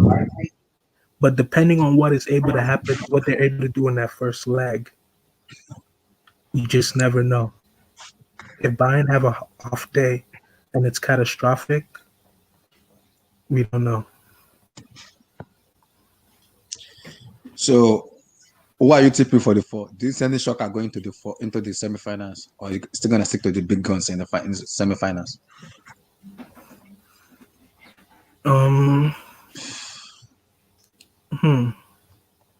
Gladbach maybe, because how City, their form and how they've been so far. So it'll be easy for me to see an upset there. I'm very wary of a lot of the German teams. I think the German teams could cause upsets. So you're taking Mönchengladbach to cause an upset for Man City? Yeah. That's a tricky match though. So your semi-final is gonna be like maybe an upset. An upset. But do you see two English final in the final or no? No, I don't see that. No. So no English final. No English final. No. Stuff. English semi-final, English quarters. No. Any English quarterfinals and semis? That depends on the draw, so we can't really. That's true, though. We can't project that. Yeah. All right. That's good, though. Oh, it's tough to predict, but it depends. February is still like 2 months till now, so anything can still happen. Form can just change, can just go from the window and like this time. Now it depends because as a Chelsea fans, I would love all our players to be fully fit, but that's the problem. Matches coming thick, fast. So Lampard needs to get a lot of players. The way we are considering goes now, I wouldn't want us to play like this against Atletico. If you play against Atletico, we are done out here. We're completely done. So that risk, I do not want to take that risk. I don't want to take that risk. That's a very, very nice risk to take. But February is still long. So I will just keep my mouth shut and watch matches. I won't say a word again because Atletico is not what I want. So like UEFA just cooled off. But who knows? We may turn up. Very possible we may turn up. Very, very possible we may turn up. So guys, like and subscribe to the channel, guys. Like and subscribe to the channel, guys. Like and subscribe to the channel. So I think that is the final final strip. So do anybody want to say have anything to chip in before we round up everything up? T. Well, what I'll say Damien. is, yeah. Okay. What I'll say is this. Well, a defeat is bad. It's actually a bitter pill to swallow, and a back-to-back is a taste worse. The funnest part is imagine Chelsea losing and the other team dropping points. Is that is even worse because you start imagining that as we had 3 points, we'll have gotten the edge over them and all that. So, like I was trying to say, losing a game is bad. Losing 2 in a row is worse. Winning less than 3 games is the worst. But let's be patient with Lampard. It's not at the end of the world. let's have a good night's rest, sleep it off. If you can actually sleep, just try to sleep it off. Tomorrow we will come and we'll look back at the game retrospectively and see that it wasn't the end of the world anyways. We lost our first three wingers out at the same time, which is that a white juju? Is that a white juju? I don't know, but at least British was back today, and it still did not go well for us. Lampard has to do something now. I think we're unlucky against Everton. We're unlucky, and today too, I think we're a bit unlucky. If you look at the way we're playing, we're creating chances, but we're missing chances. The ball, Zuma hitting the bar, Giroud not finishing his chance, and all that. But one thing is this: the teams are not coming out against us. They are blocking the middle. They are blocking the central areas. And the crosses, if the crosses are not working, who is going to give those passes that can unlock defenses? That's a big question. That's the $1 million question now. Because I've thought about the whole team. ZH was supposed to be what Fabregas was, and apart from ZH, I thought Havertz would be the next person that would be able to give us defense. Havertz But the Havertz I'm seeing now. You know what? You know who that Havertz look like in a Chelsea player? Who is the worst Chelsea player that Marina have ever signed? I think the worst Chelsea player Marina ever signed is Bakayoko. Thank you, Bakayoko. I think at this moment I haven't looked like Bakayoko. Havertz it looks so worse. My Lord in heaven. Yeah, my God in heaven. Yeah, my God. Actually, Abdullah, if you want to bring up the Premier League table really quick, I just want to point something out. Sure, I'll bring it up. So, T, continue talking. Let me bring it up. Okay, I'm okay. As I was saying, Havertz as Norwich is in very poor form. When the crosses are not working, we need someone that can give those defense splitting passes. Ziyech is unavailable. Havertz was our only hope. He's not actually stringing those passes together, not to talk of defense splitting passes. So I'm not even sure what the plan B would be if crosses are not working and we don't have Ziyech. I'm not sure what it would be. And the set pieces, we've not been lucky in the last two games to score from set pieces. I mean, assuming Zuma scored from the set piece today, probably, just maybe, would have had more confidence in this game and probably will have been able to open. It's not that we're not creating chances. We're just unlucky. That is the problem. We have been unlucky. And but the problem is we rely too much on Hakim Ziyech. If that guy doesn't play, Chelsea is fucked up. I don't want this team to be like Ziyech FC, like it was like Assad FC 7 years ago. No, but if you look at the chances we've had in the last two games, the chances are basically from crosses or set piece. As I said, there's no plan B for now. Most of the chances we are getting are either from crosses or from set piece. In the last, especially in this game, I didn't see any real chance from the middle, from open play, but most of our chances that we saw today were from crosses from the wing or from set piece. And that is why I'm worried. If the crosses don't work, if the set piece don't work, how else can we get the goal? That's why I'm worried. I agree with everything that you just said. And the reason why I told Abdullah to bring up the table is this. This two games that we just lost, Everton and Wolves, we've put ourselves in a very dangerous position because there's only 6 games until we reach the halfway part of the season. And so far, every team in the top half that we've played from 1 through 10 that we've played, we've been unable to win against. So now we've put ourselves in a position where we have to get a win, at least one win, against either Manchester City, West Ham, or Leicester. Because those are the only 3 teams in the top half that we haven't played yet. If we're unable to get a win against one of those 3, we're putting ourselves in a situation where if the second half of the season we do the same thing where we beat the lower half and then we struggle against the top half. Manchester United might catch us. Everton might catch us. City, I feel like their form is going to improve, even though Pep is more pragmatic this season. But what I'm trying to say is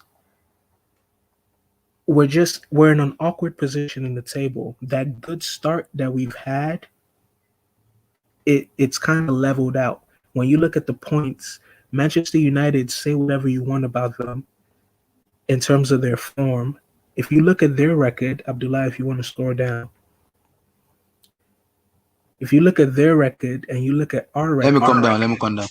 On the table, yeah. Just put Seymour, yeah. If you look at United's record and you look at our record, and you take into consideration that the fact that United have a game in hand, things all of a sudden look very, very like tricky. Because if they win their game in hand, they go above us. If City win their game in hand, they go above us. And these are positions you don't really want to be in. You know, for example, I said we have to win either against City, Leicester, or West Ham. If Manchester City and Manchester United win their game in hand and they go above us, we're going to be neck and neck with West Ham. And by the time we play them, usually a game that you would predict that would win would become somewhat of a competition because they know at the back of their minds that they're so close to us in the table where it actually matters for them to put up a fight. So we have to just get it together because it's not you lose against the teams in the top half that you're competing with and then you beat Sheffield United 4-0 who don't even have a win. And then as Chelsea fans, we're happy that we won, but how much does the win really matter, you know? Because if someone were to ask me, if I could tell the future and like 4 weeks ago, someone said, would you rather lose to Sheffield and beat Wolves and Everton? What would you guys have said? I would have said, yeah, I'd rather lose to Sheffield and beat Wolves and Everton than beat Sheffield and lose to teams around us. You know? That's so. But I think I think now this is the problem. Now. It all boils to Lampard because his in-game management needs to change. People may come a time of Lampard to no, it's not time for him to go. He's a young coach. Every young coach make mistake. But how do you react to a mistake? Now this is where I'm gonna question Lampard. His in-game management has to change a lot. Look at those 3 key matches we have: West Ham and Arsenal. We bet that match. That's a true London. We better don't lose those 2 matches. Those are London derbies. We better win those matches because now points are creeping up. United play Sheffield and they play Leeds United. So those 2 matches, I'm not sure. The EPL, this EPL year, anything is possible. I don't even have any trust in any team. Man City just drew today.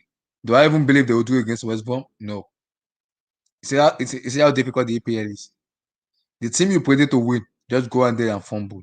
So I'm not gonna stick my heart out and say this. Liverpool Tottenham tomorrow may end up in a draw. It's very possible. Very, very possible. Very possible. So I'm not gonna put my heart out and say this is gonna happen, this is gonna happen. We just have to see. This December, we have to just weather the storm this December. We've lost 2 matches now. I understand that. Now West Ham and Arsenal has to be a kicking point for us in which we can kick up from there, from the December slumps to the new year. So we can have a very better new year going forward. If I remember correctly, when we played West Ham after the lockdown, they beat us either 3-1 or 4-2. Yeah. They beat us 3-1. And if I also remember correctly, in that game, their manager is Alan Pardew, right? No. David Moyes. David Moyes. He outclassed Lampard tactically. He just put up a low block and he waited until Lampard got naive and overcommitted and sent all of our players forward. And he just launched a counter and had our left back and one of our center backs. I think it was Alonso, and I can't remember who was our center back, maybe Rudiger. He had them in a 3v2 and they scored. And the scary thing is this: typically when we lose a game, it's because the opponent outsmarted us. but they don't have to work too hard to outsmart us because we play the same way. Because not all of our players are performing at a high level, so we have to overcompensate by doing one thing over and over and over and over again. The moment they see like Havertz isn't playing good, Kovacic doesn't make any runs into the box, they have nothing going on in the center of the pitch, they'll just and they pick up on the fact that we just passed the ball to Reece James and Ben Chilwell and try to cross it in.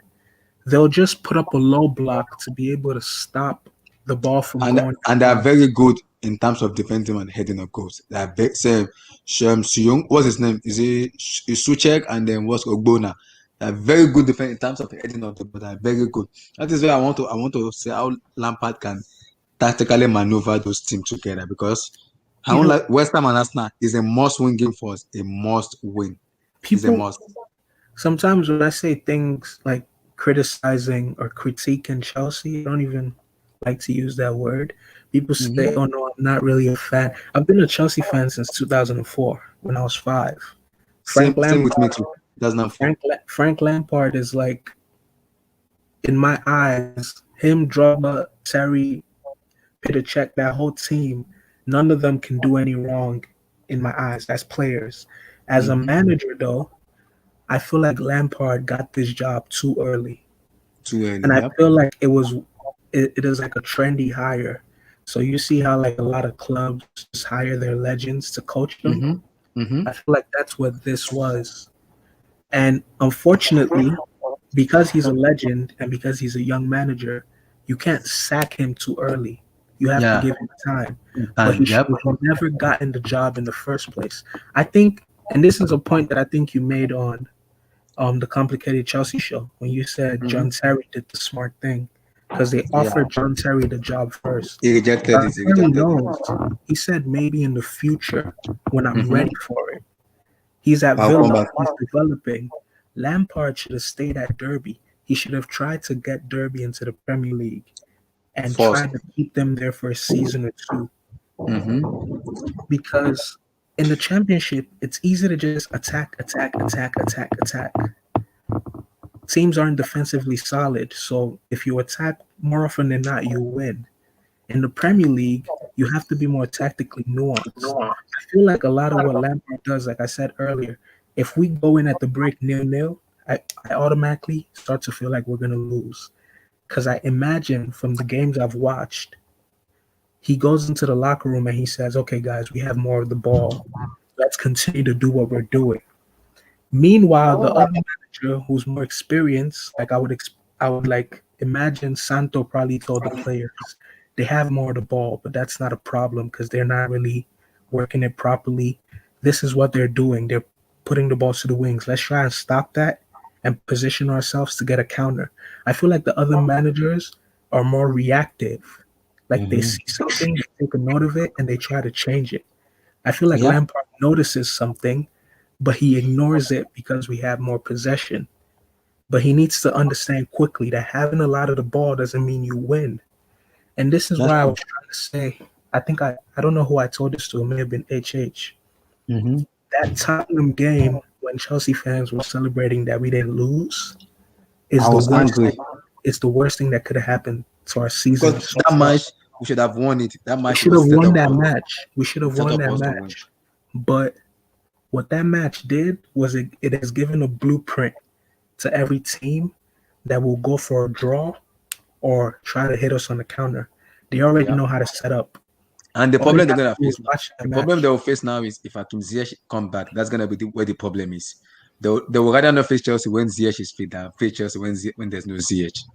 Exactly, that's a great point too. But if you remember that match, Ziyech played, and the way Mourinho stopped him was he just had a player that was a lot more faster than Ziyech. He had Son, and then he had one fast player and he had one physical player. He had Ndombele and he had Son, and they just tracked Ziyech. And anytime Ziyech would go out of his area where he's able to cross the ball well, they would drop off of him. When he would come to that area, they would put pressure on him. So that's why a lot of his crosses in that game. And the funniest part against that Tottenham, Ziyech didn't even stay one place. We were moving from left wing to right wing to the middle. And there was even a chance. There was a chance he should have scored that chances. There was a chance he scored.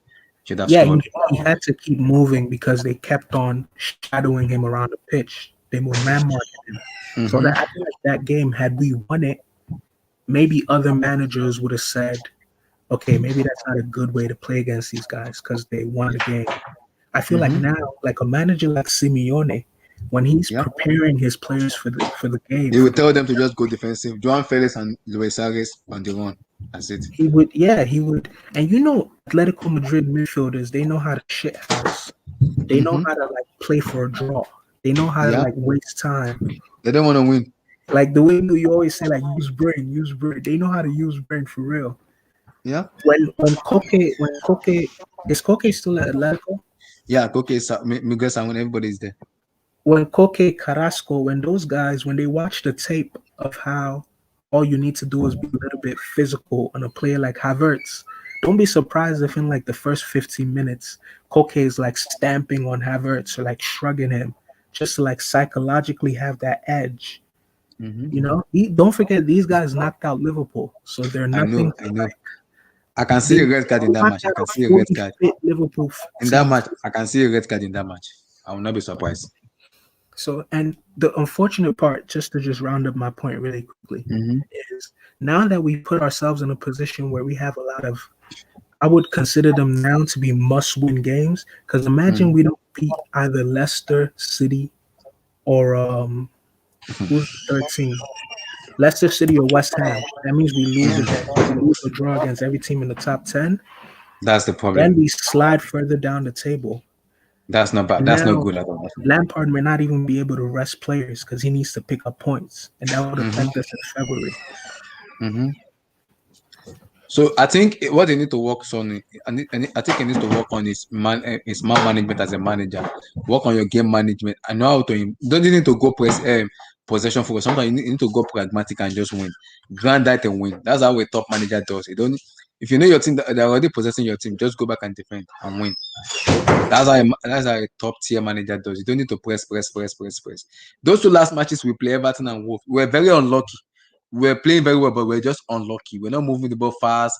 There were too many. Like today, Giroud missed a lot of chances today. He should have scored. Zuma to Ideba. So many chances that was there today. We even hit the post. So I can understand that there's a massive improvement in the table. Lampard needs to do more. He needs to talk to the player. Forget about the table. Forget about the table. Just win your match. Because I think he said it in his press conference that the players were looking at the tables, they were scared that we're falling back. No, you don't need to tell them to look at the table. Tell them to challenge. This is Chelsea Football Club, a winning team. Lampard has been in a winning team and he has that winning mentality. So you need to install those winning mentality into those players. You need to install them into these players. This is a winning team. He has to go out there and win. Chelsea Football Club is a winner. Whenever Abramovich doesn't spend money just for you to I finish this, he will tell you, didn't I give you the money you want? You do. What is the position you finish? That's not an excuse. So he has to deliver. He has no choice. He has to deliver. Roman is a winner. With top tier manager outside now, Allegri, Poch. Roman is a winner. So Lampard has to find a way to win. He just has to find a way to win.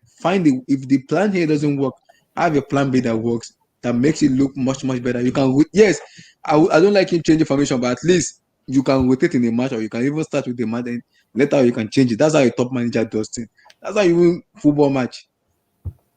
And overall, okay, go for it. Go. You know, even you see, the only reason I'm going to bring up Pep is because there are certain Chelsea fans who have this kind of delusionality with them. They're kind of delusional where they start comparing Lampard being and like in the same vein as Pep, in the sense that they were both midfielders, great midfielders and coaches. The difference is Pep is a tactical coach.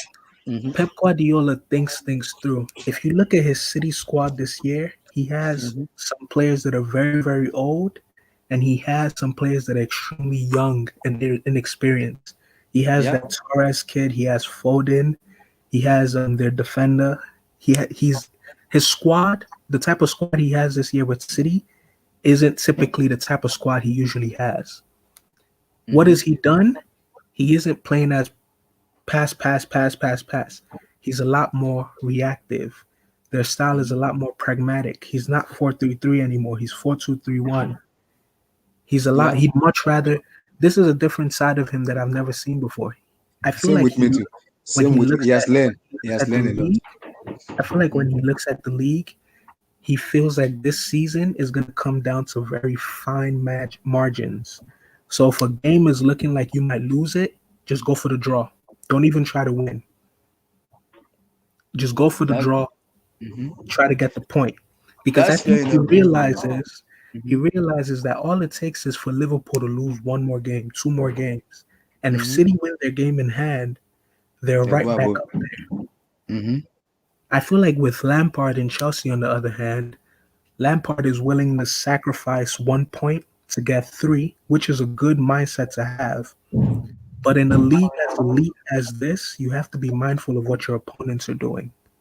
Lampard has to ask himself, why is a manager like Pep, who typically wants to pass, and get the goals at all costs, why is he playing a lot more relaxed?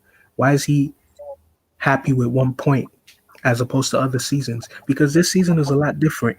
Teams like Southampton and Leicester and West Ham look Are like coming they up. can actually cause a problem. Mm-hmm. So the top end of the table is going to be really, really, really tight. You may come down to like 1, 2, 3 points.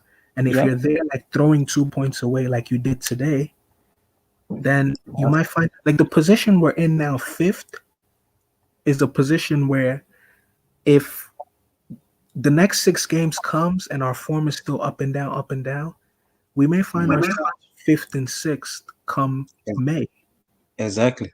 You just have to be careful. Lampard has to just pick up the players and talk to them. I think what is wrong with these players is they check, because Lampard said it in his post-match conference that those players are checking the table, they're checking the Premier League table, and it's making them lose concentration a lot. And I was like, you are the manager. You have to let them know. Forget about the Premier League table. Forget about it. We are out of form. We need to get point on the board. The Premier League table will talk to himself when the time comes. Forget about the table. Just play your football and enjoy. Play football. Are you looking at the Premier League table and getting scared that we're dropping? No, you don't need that. Forget about the Premier League table. Like what you said the other time about the fans also too. The fans aren't happy. If this thing are going on, they're not happy. But we are, as a team, we have to just go out there and show that yes, we can do this. If a player needs to be dropped, Lampard, drop him. You don't need to keep playing them. Drop them. Make a decision for the betterment of the team, not for the betterment of the player. Football is all about team. If I play where you tell him, you warranted to play, you play. You don't warranted to play, you sit on the bench. It's as simple as that. So let me come to T now. So T, to just to round up everything. The next 6 matches now. So what's your take on it? Next 6 matches. We have West Ham, Arsenal, Man City, Leicester City, and who again? I'm not sure. Let me check. Like I said that. So we have. Let me see. I'm going to the table now. So we have West Ham. Let me go to Chelsea. Come. So yeah, those matches has to be so we have West Ham, Arsenal, Aston Villa, Man City, Leicester City, and Fulham. 1, 2, 3, 4, 5, 6. This 6, he has to. Lampard must not give me an excuse in these matches. He has to. What I will say first is that we will survive. Look at it. 3, 6, 9, 12, 15, 18 points. 18. Actually, I'm a very positive person. It's very hard for me to predict a loss for Chelsea in any game. So I would say I would expect us to win against West Ham, Arsenal, Villa, probably draw Man City, defeat Leicester City, and who do we have after Leicester City? We have Fulham. Fulham. That should be a walkover, but West Brom showed us otherwise earlier this season. Exactly. So these 6 matches has to be a win-win for us. A win-win. So no excuse. In my head, I would imagine 16 points out of 18 at least. Okay. But as I say, football is not mathematics. let I me hope the let me hope does come to not kill Ace me this now. time around. Ace, these 6 matches now, how many points are you expecting? I think overall, Lampard needs to we need to find a response. Losing 2 games in a row is definitely not something that is a very slippery slope. If you allow it to continue, that's how you just lose 3 and then you start going down the table. So yeah, I think the best response is to win the next game, and from there on, I think we can actually kick off a good. If you can win the next game, we can kick off a good run. I think you mentioned the games we are having: Arsenal, West Ham, then West Ham, Man Arsenal, City. Aston Villa, Man City, Leicester City, and Fulham. Yeah, well, I think Man City and Leicester City should be the most difficult teams we have to face there on paper. Leicester City, I think we are away. We are home You know, against them. Man City, for away at Fulham, home at Aston Villa, away at Emirates, and at home at West Ham. These matches is a winnable matches for us in which we can win. Do we have the mentality? Yes, we have to show that we have the mentality to win it. If truly we're a big clubs, we have these matches have to be is a winnable matches for us. Very winnable. yeah, but as we all noticed, this season is a whole lot more It's a weird complicated season, than very normal. weird It's season. very weird, exactly. So you can't easily just say, "Oh, we should win." As I said, that's why I said on paper, the most difficult matches we should have there are Manchester City and Leicester City. Mm-hmm. Based on paper, based on the players each team has and the current form, I think every other match is Fulham, Aston Villa, Arsenal, and West Ham. They are all winnable matches. So based on paper, in good form, those should be good 12 points. The Man City, Leicester, I don't know, maybe you can win one, draw both.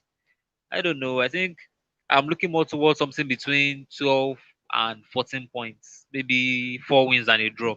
But the most crucial match right now is actually the next match. Because Mm-hmm. if you can't win that match, then the rest will be very difficult. Because the more you lose, the more confidence the team you face next will have. Exactly. So if you lose to West Ham, Arsenal will be more confident. Even if you just draw against Arsenal, then so maybe I think Man City is next or whoever is next will be more confident that Chelsea are not in this good form. Man Aston City. Villa here. So whoever comes next is the problem. So now we've lost 2 in a row. Losing to Everton And Wolf. gave Wolves a blueprint on how to go about winning us. And Mm-hmm. even though they were already settled for a draw, they got that last minute soccer punch and got a win. So Mm-hmm. now that's a blueprint for West Ham. So they will look at it like, oh, Everton did this, they won. When Wolves did this, they won. Now let us just do the same So thing. do you think it's all about overconfidence or like not understanding how the game of football is played? That is what No, making us lose matches. no, I think overall Lampard is trying to play like a big team. The problem you can't say Lampard should focus a lot on defending. When Pep does it, he doesn't do it every time. Like he did it against Manchester United because they always have a problem against Manchester United. Anytime he overcommits against Manchester United, they hit him on the counter attack and win. So he was a bit more pragmatic. But when he faces other teams, even if he plays 2 defensive midfielders, they still attack a lot more. And Lampard is trying to replicate that. He doesn't want to play a defensive game. And I applaud him for that. But as someone else said, he has to learn to be a bit more pragmatic. He showed that once a while. I think last season when he faced Mourinho 2 times and beat him 2 times, he was Mm-hmm. pragmatic in his approach. So he has to find that again and do it once more. But the problem is that you can't expect him to be doing it against teams that you expect Chelsea to have to win. Maybe not easily, but to beat. I mean, Mm-hmm. if you are already defending against a team like Everton and Wolves, then what do you expect to play when you face Liverpool and Manchester City? Yeah, So exactly. he has to commit forward a bit. And most of these last 2 games that we lost were less about the other team being so good and more about us not just being as good. Clinical. No, we're not just Exactly. That's why, clinical. that's why I said we have to make there has to be a response from Chelsea. It's not because the other teams are better than us, that's why they are beating us. It's because we Mm-hmm. are not good enough. So we have to just do better in the next game. And I think from there can kickstart the season again. The 17 game run without losing was impressive. It's pushed us high. started thinking that winning the league is not out of reach. I won't And be like, surprised if the Premier League is won by 85 or 80 points. I will not be yeah, surprised. it won't be out of it's not out of realm of possibility. So we just need to win the next game and then we can kickstart from there again. Losing the next game is more disastrous than anything we can do And the this week. funnest part is on Monday, so he has a lot of time to rest and to think. Uh, Think. He has more time to so rest and think and decide, more okay, time to this rest, is where the think. mistake is, this is how I can fix it. Hopefully, maybe Ziyech or He, Doy, he, one of he them already can said it. He already said come it. back. They will come back to training this week. Yeah, But he so said it to the fans. I that they cannot might not assure play. you. I cannot assure you So 100% the they will hope is play. that Arsenal. one of them should be able to play Yeah, one of them should against. play. Arsenal is still Exactly. a bit too far to think about. The next No, he game is said. more No, he crucial said. than thinking He of said if Arsenal. they Oh yeah, cannot play I West know. Ham, He said they will that they play will Arsenal. definitely play against Arsenal. But problem is that if we lose against West Ham again, There's a even problem. Ziyech coming in against Arsenal will still be difficult because Arsenal will be lost more confidence going into the game. So Exactly. Ziyech or not, or Doy or not, we must win that West Ham game. Yeah. That is more And it's at crucial home. than It's at home now, so you have to show a exactly at response. home. He has to be a response. Losing 2 games in a row, so there has to be a response. And West Ham game is like the best place to do it. Okay. So let me come to Perez, Damian Perez now. So this last 6 matches now, West Ham, Aston Villa, Arsenal, Manchester City, Leicester City, and Fulham. How many points do you see us getting, Damien? Out of 18, you guys should get 13 at least. 13? Yeah. So you're expecting us to Right. beat West Ham, Arsenal, Aston Villa, draw Man City, win West Ham, or draw Leicester City and win Fulham? Yeah. I think if you guys can do that, then you guys should be back on track to at least maybe challenge and get that not winning against top 7 team out of your mind and can move forth and yeah. I got you. So Marvelous, how many points are you expecting in these next 6 matches? Abdullah, come back to me. Oh, okay. I think for me, I think next matches against West Ham is very important because now this is how these matches against West Ham. Why it's important is because it's at home. So it being at home, we have to just go out there and win that match. We have to. We have no choice. No excuse. Lampard does not have any excuse. The players has to turn up. Completely turn up to win that match. We may get angry, we may get pissed off just because we know we can do better with the kind of player we are. We can understand that, but at least give the fans something to share on. This season is a very weird season. It's a weird season. So we have to just show how good of a team we are, or how good of a tactical manager Lampard is. That is the question we need to ask our the entire Chelsea team entirely. If this player doesn't play, do you have a replacement to replace this player? Yes. How good of a player will that player be? Because if Ziyech is that and we have Odoi to play now, we'll be very confident that there's Odoi, there's a proper winger. Now there's no even winger. 2 of our most important winger, even one of the most important winger is out. And Odoi with Lampard doesn't even trust now. Now it's time for him to trust him because now he's getting injured. So no one wants to play. Plenty of Movena playing, no one wants to play. So I can understand what is going on, but at least we need a response to show as a team that yes, if we can win West Ham, Arsenal, Aston Villa, Man City, Leicester City, and Fulham, Mario than ever. I wouldn't know what to say. Is it possible? Yes. But is it likely? I'm not sure because if this year EPL is a little bit dicey. So we need to be more consistent in which we win matches. And we don't need to be like possession. Sometimes we need to be pragmatic and just be pragmatic. And if it is 2 set piece, boom, boom, game over. That's it. We need to be going. No, we need to be assured and know exactly what we are doing as a team to go forward. That's the key. Way forward is the key. As long as we know what we're doing as a team and we know our objective as a collective team, we will go forward. We just to understand that what is our collective as a team and where are we heading to. As long as we know that, surely we'll do well. We just have to understand the level in which we are as a Chelsea team. Chelsea Football Club is a winning club. We have to have that winning mentality back and show the world or Hero behind we can far do better. That's my take on it. So my fellas, are you ready now?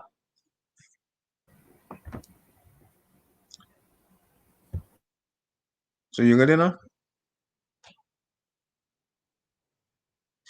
So do anybody have a last thought before my fellas go? Before we run up this thing? Do anybody have anything to say?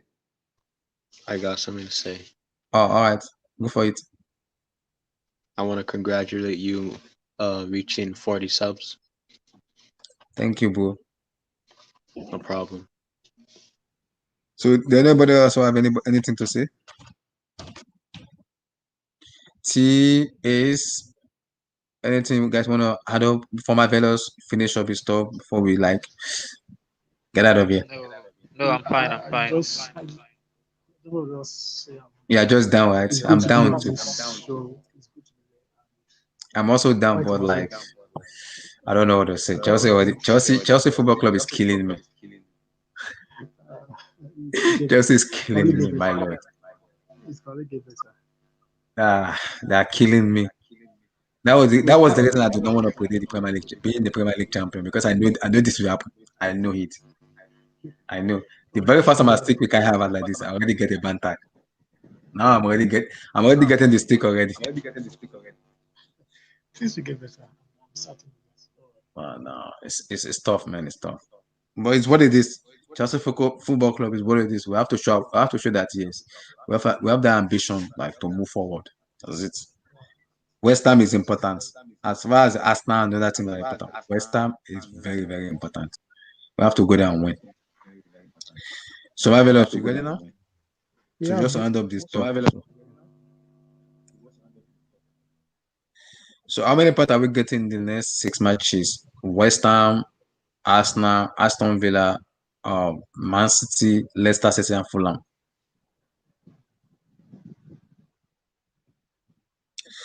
So go for it. You there?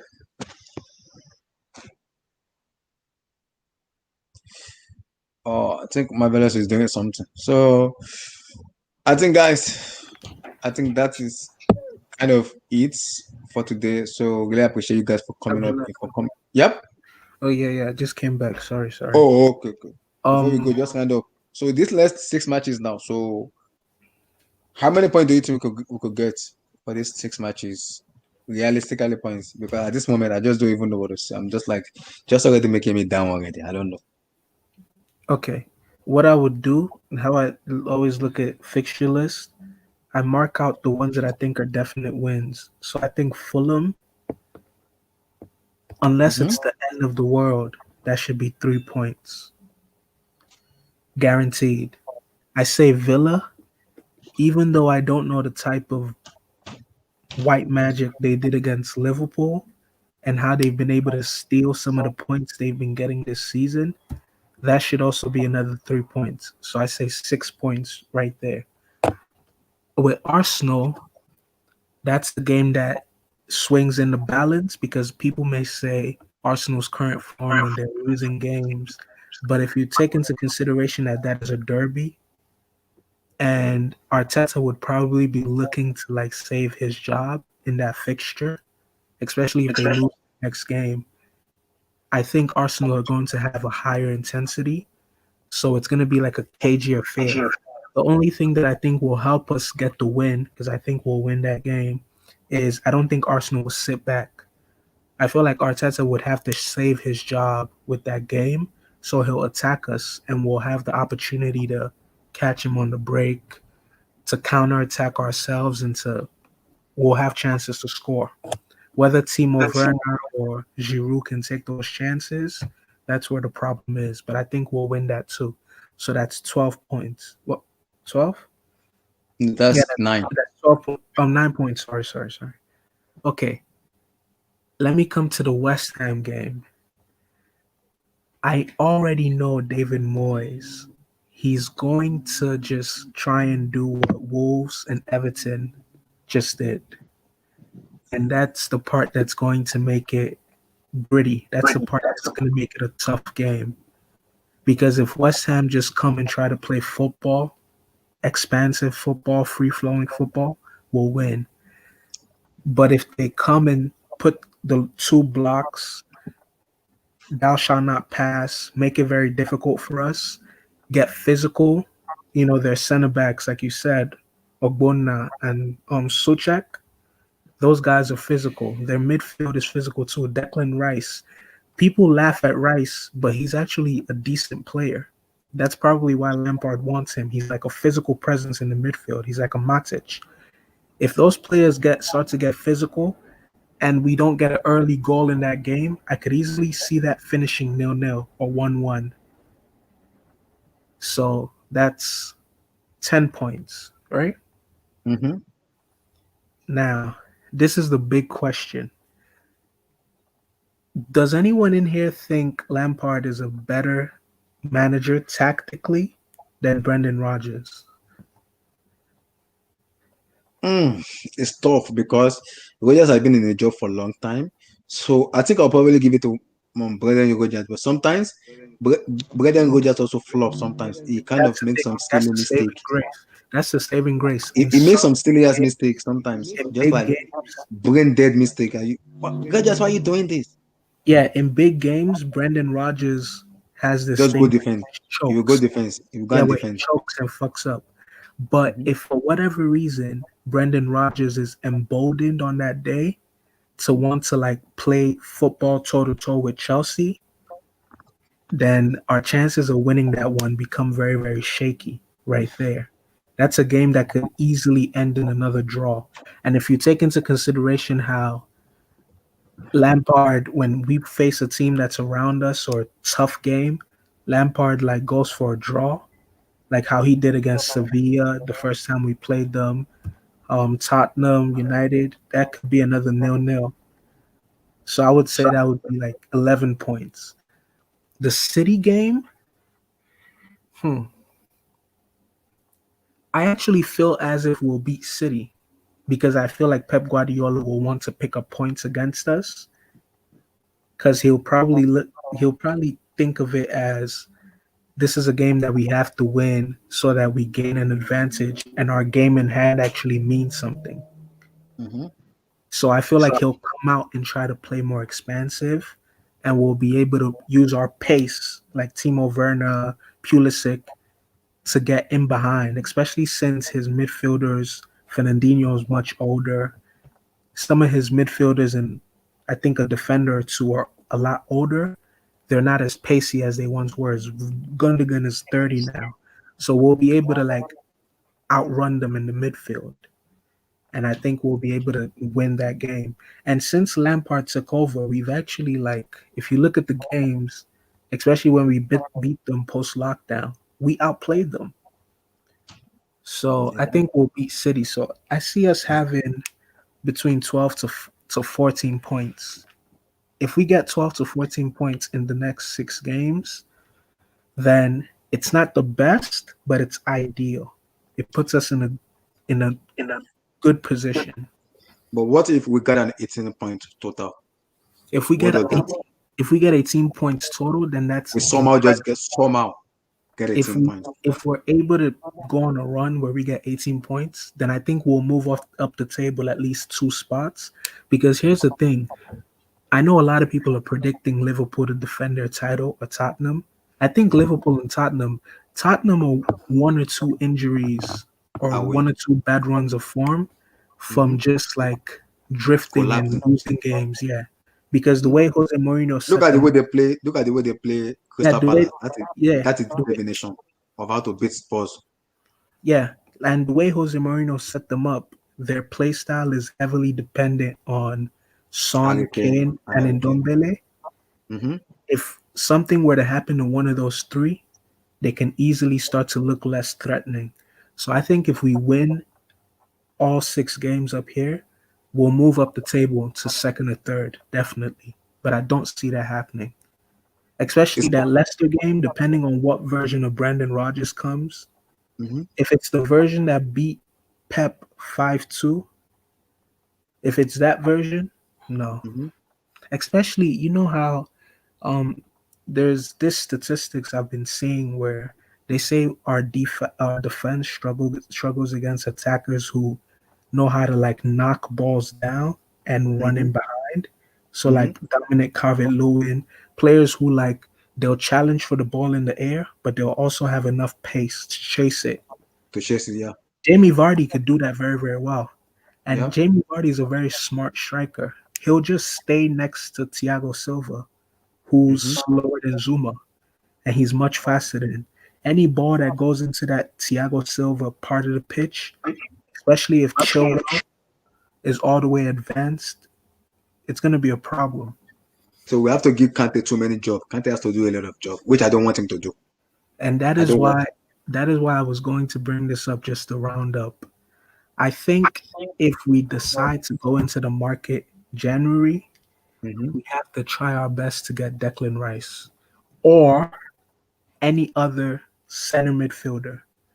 The reason I say center midfielder is ideally I would want someone who can play attacking minded, who can be attacking minded if need be, but they can also be defensively minded. Because what you talk about Declan Rice is interesting. Like a Jorginho like player with more pace, that would be perfect.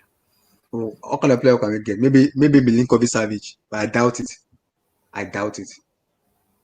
Even what position does the guy from Salzburg play? Szoboszlai. Yeah, what position does he attacking midfield and can also play as a wing? No. He's going to RSB Leipzig already. We need someone that would be very central with like we have Ibrahima, we have Denis Zakaria from Borussia Mönchengladbach. We have what's called? We have this little guy. What's his name? What this midfielder in Lille that resemble Bakayoko, that resemble Conte. What's his name? Somari. Oh yeah. Somari. So we are there's also Declan. I think they are prioritizing selling Rudiger and loaning out Arrizabalaga to fund the money for Declan Rice. I think Lampard on the long run, Lampard wants to play 4-2-3-1, Conte and Declan Rice together. But that's the two defensive team, and that's we are playing two defensive midfield, and that's the risk because both of them can defend. So that's the risk. On the long forward, he wants to play 4-2-3-1. I think what attracts him to Declan Rice that a lot of people don't talk about, Declan Rice knows how to. If you guys remember Scholes was a defensive midfielder. He can dictate the game. His passing was ridiculous. And he can also dictate the game too. Some of the passes that Declan Rice makes at West Ham, if you ever catch the highlights for some of their games, some of the passes this guy is making are ridiculous from his position on the field. So I think if we go for a player this January, it needs to be a center midfielder who could play defensive and also attacking minded. Fair enough. And like Damien said, congratulations on 40 subs, because this is my first time ever on your show. Thank you, bro. When I found it on YouTube, well, I found it through Twitter, but when I clicked on your YouTube channel, you were at 38 or 39. So in the last hour or so, you've gained a subscriber or two. That's a good achievement. Congrats. Thank you, bro. Thank you. So I'm thinking of doing the West Ham. Okay, go for it. It might be. I might have to hit you up on your Twitter. I don't know if I can message you, but it's about the Thursday show with HH. Oh, yeah, I could send you the link also. I would love to be on that show. So I will send you the link. Yeah, that's not a problem. No problem about that. Guys, I'm thinking about doing the West Ham match, but at this moment, I don't even think I can even think about Monday. I just want 2 days to go off, tomorrow to go off, Wednesday, Thursday, Friday, Saturday, Sunday, Monday needs to go to. Like I don't want to think about this match again, because the more I think about it, the more I get pissed off and frustrated. Like Chelsea Football Club wants to kill me. This club wants to just kill me entirely. No. But it's what it is. I believe it will get better. We just have to just chill and just calm down about the team. Everything will be fine. I'm that confident about the team, but Chelsea, I beg, making a no kill me. I beg. I beg una. I beg. Don't kill me. So guys, thank you guys for coming up in to the show. I appreciate you guys. So I believe my next stream should be on the West Ham match or the Arsenal match. So I have to like see, because I think in the West Ham and Aston Villa match, and the Arsenal match, I'm gonna work in both two those two those two streams, but I'll find a way to fix it to come in for the live stream. Minus 11. Chelsea, please show up. I'm begging you in the name of God. Please show up. Don't disappoint us. So, guys, thank you for coming in, guys. I really appreciate it. Peace out, guys. Peace. Peace, Thank you peace. for having us. Thank you for having me. I'm really happy to be here, and I'm glad to have met the other people here. And yeah, I hope to get invited again next time. Don't worry. Never. Always, always, bro. Always. Peace out, guys. Peace, So glad peace. too for being here. Stay safe and well, guys. Yeah, thank you. No worries. No worries. Thanks, everyone. Really appreciate, guys. Yes. Thank you. Have a good night. You You're too. welcome. Good night.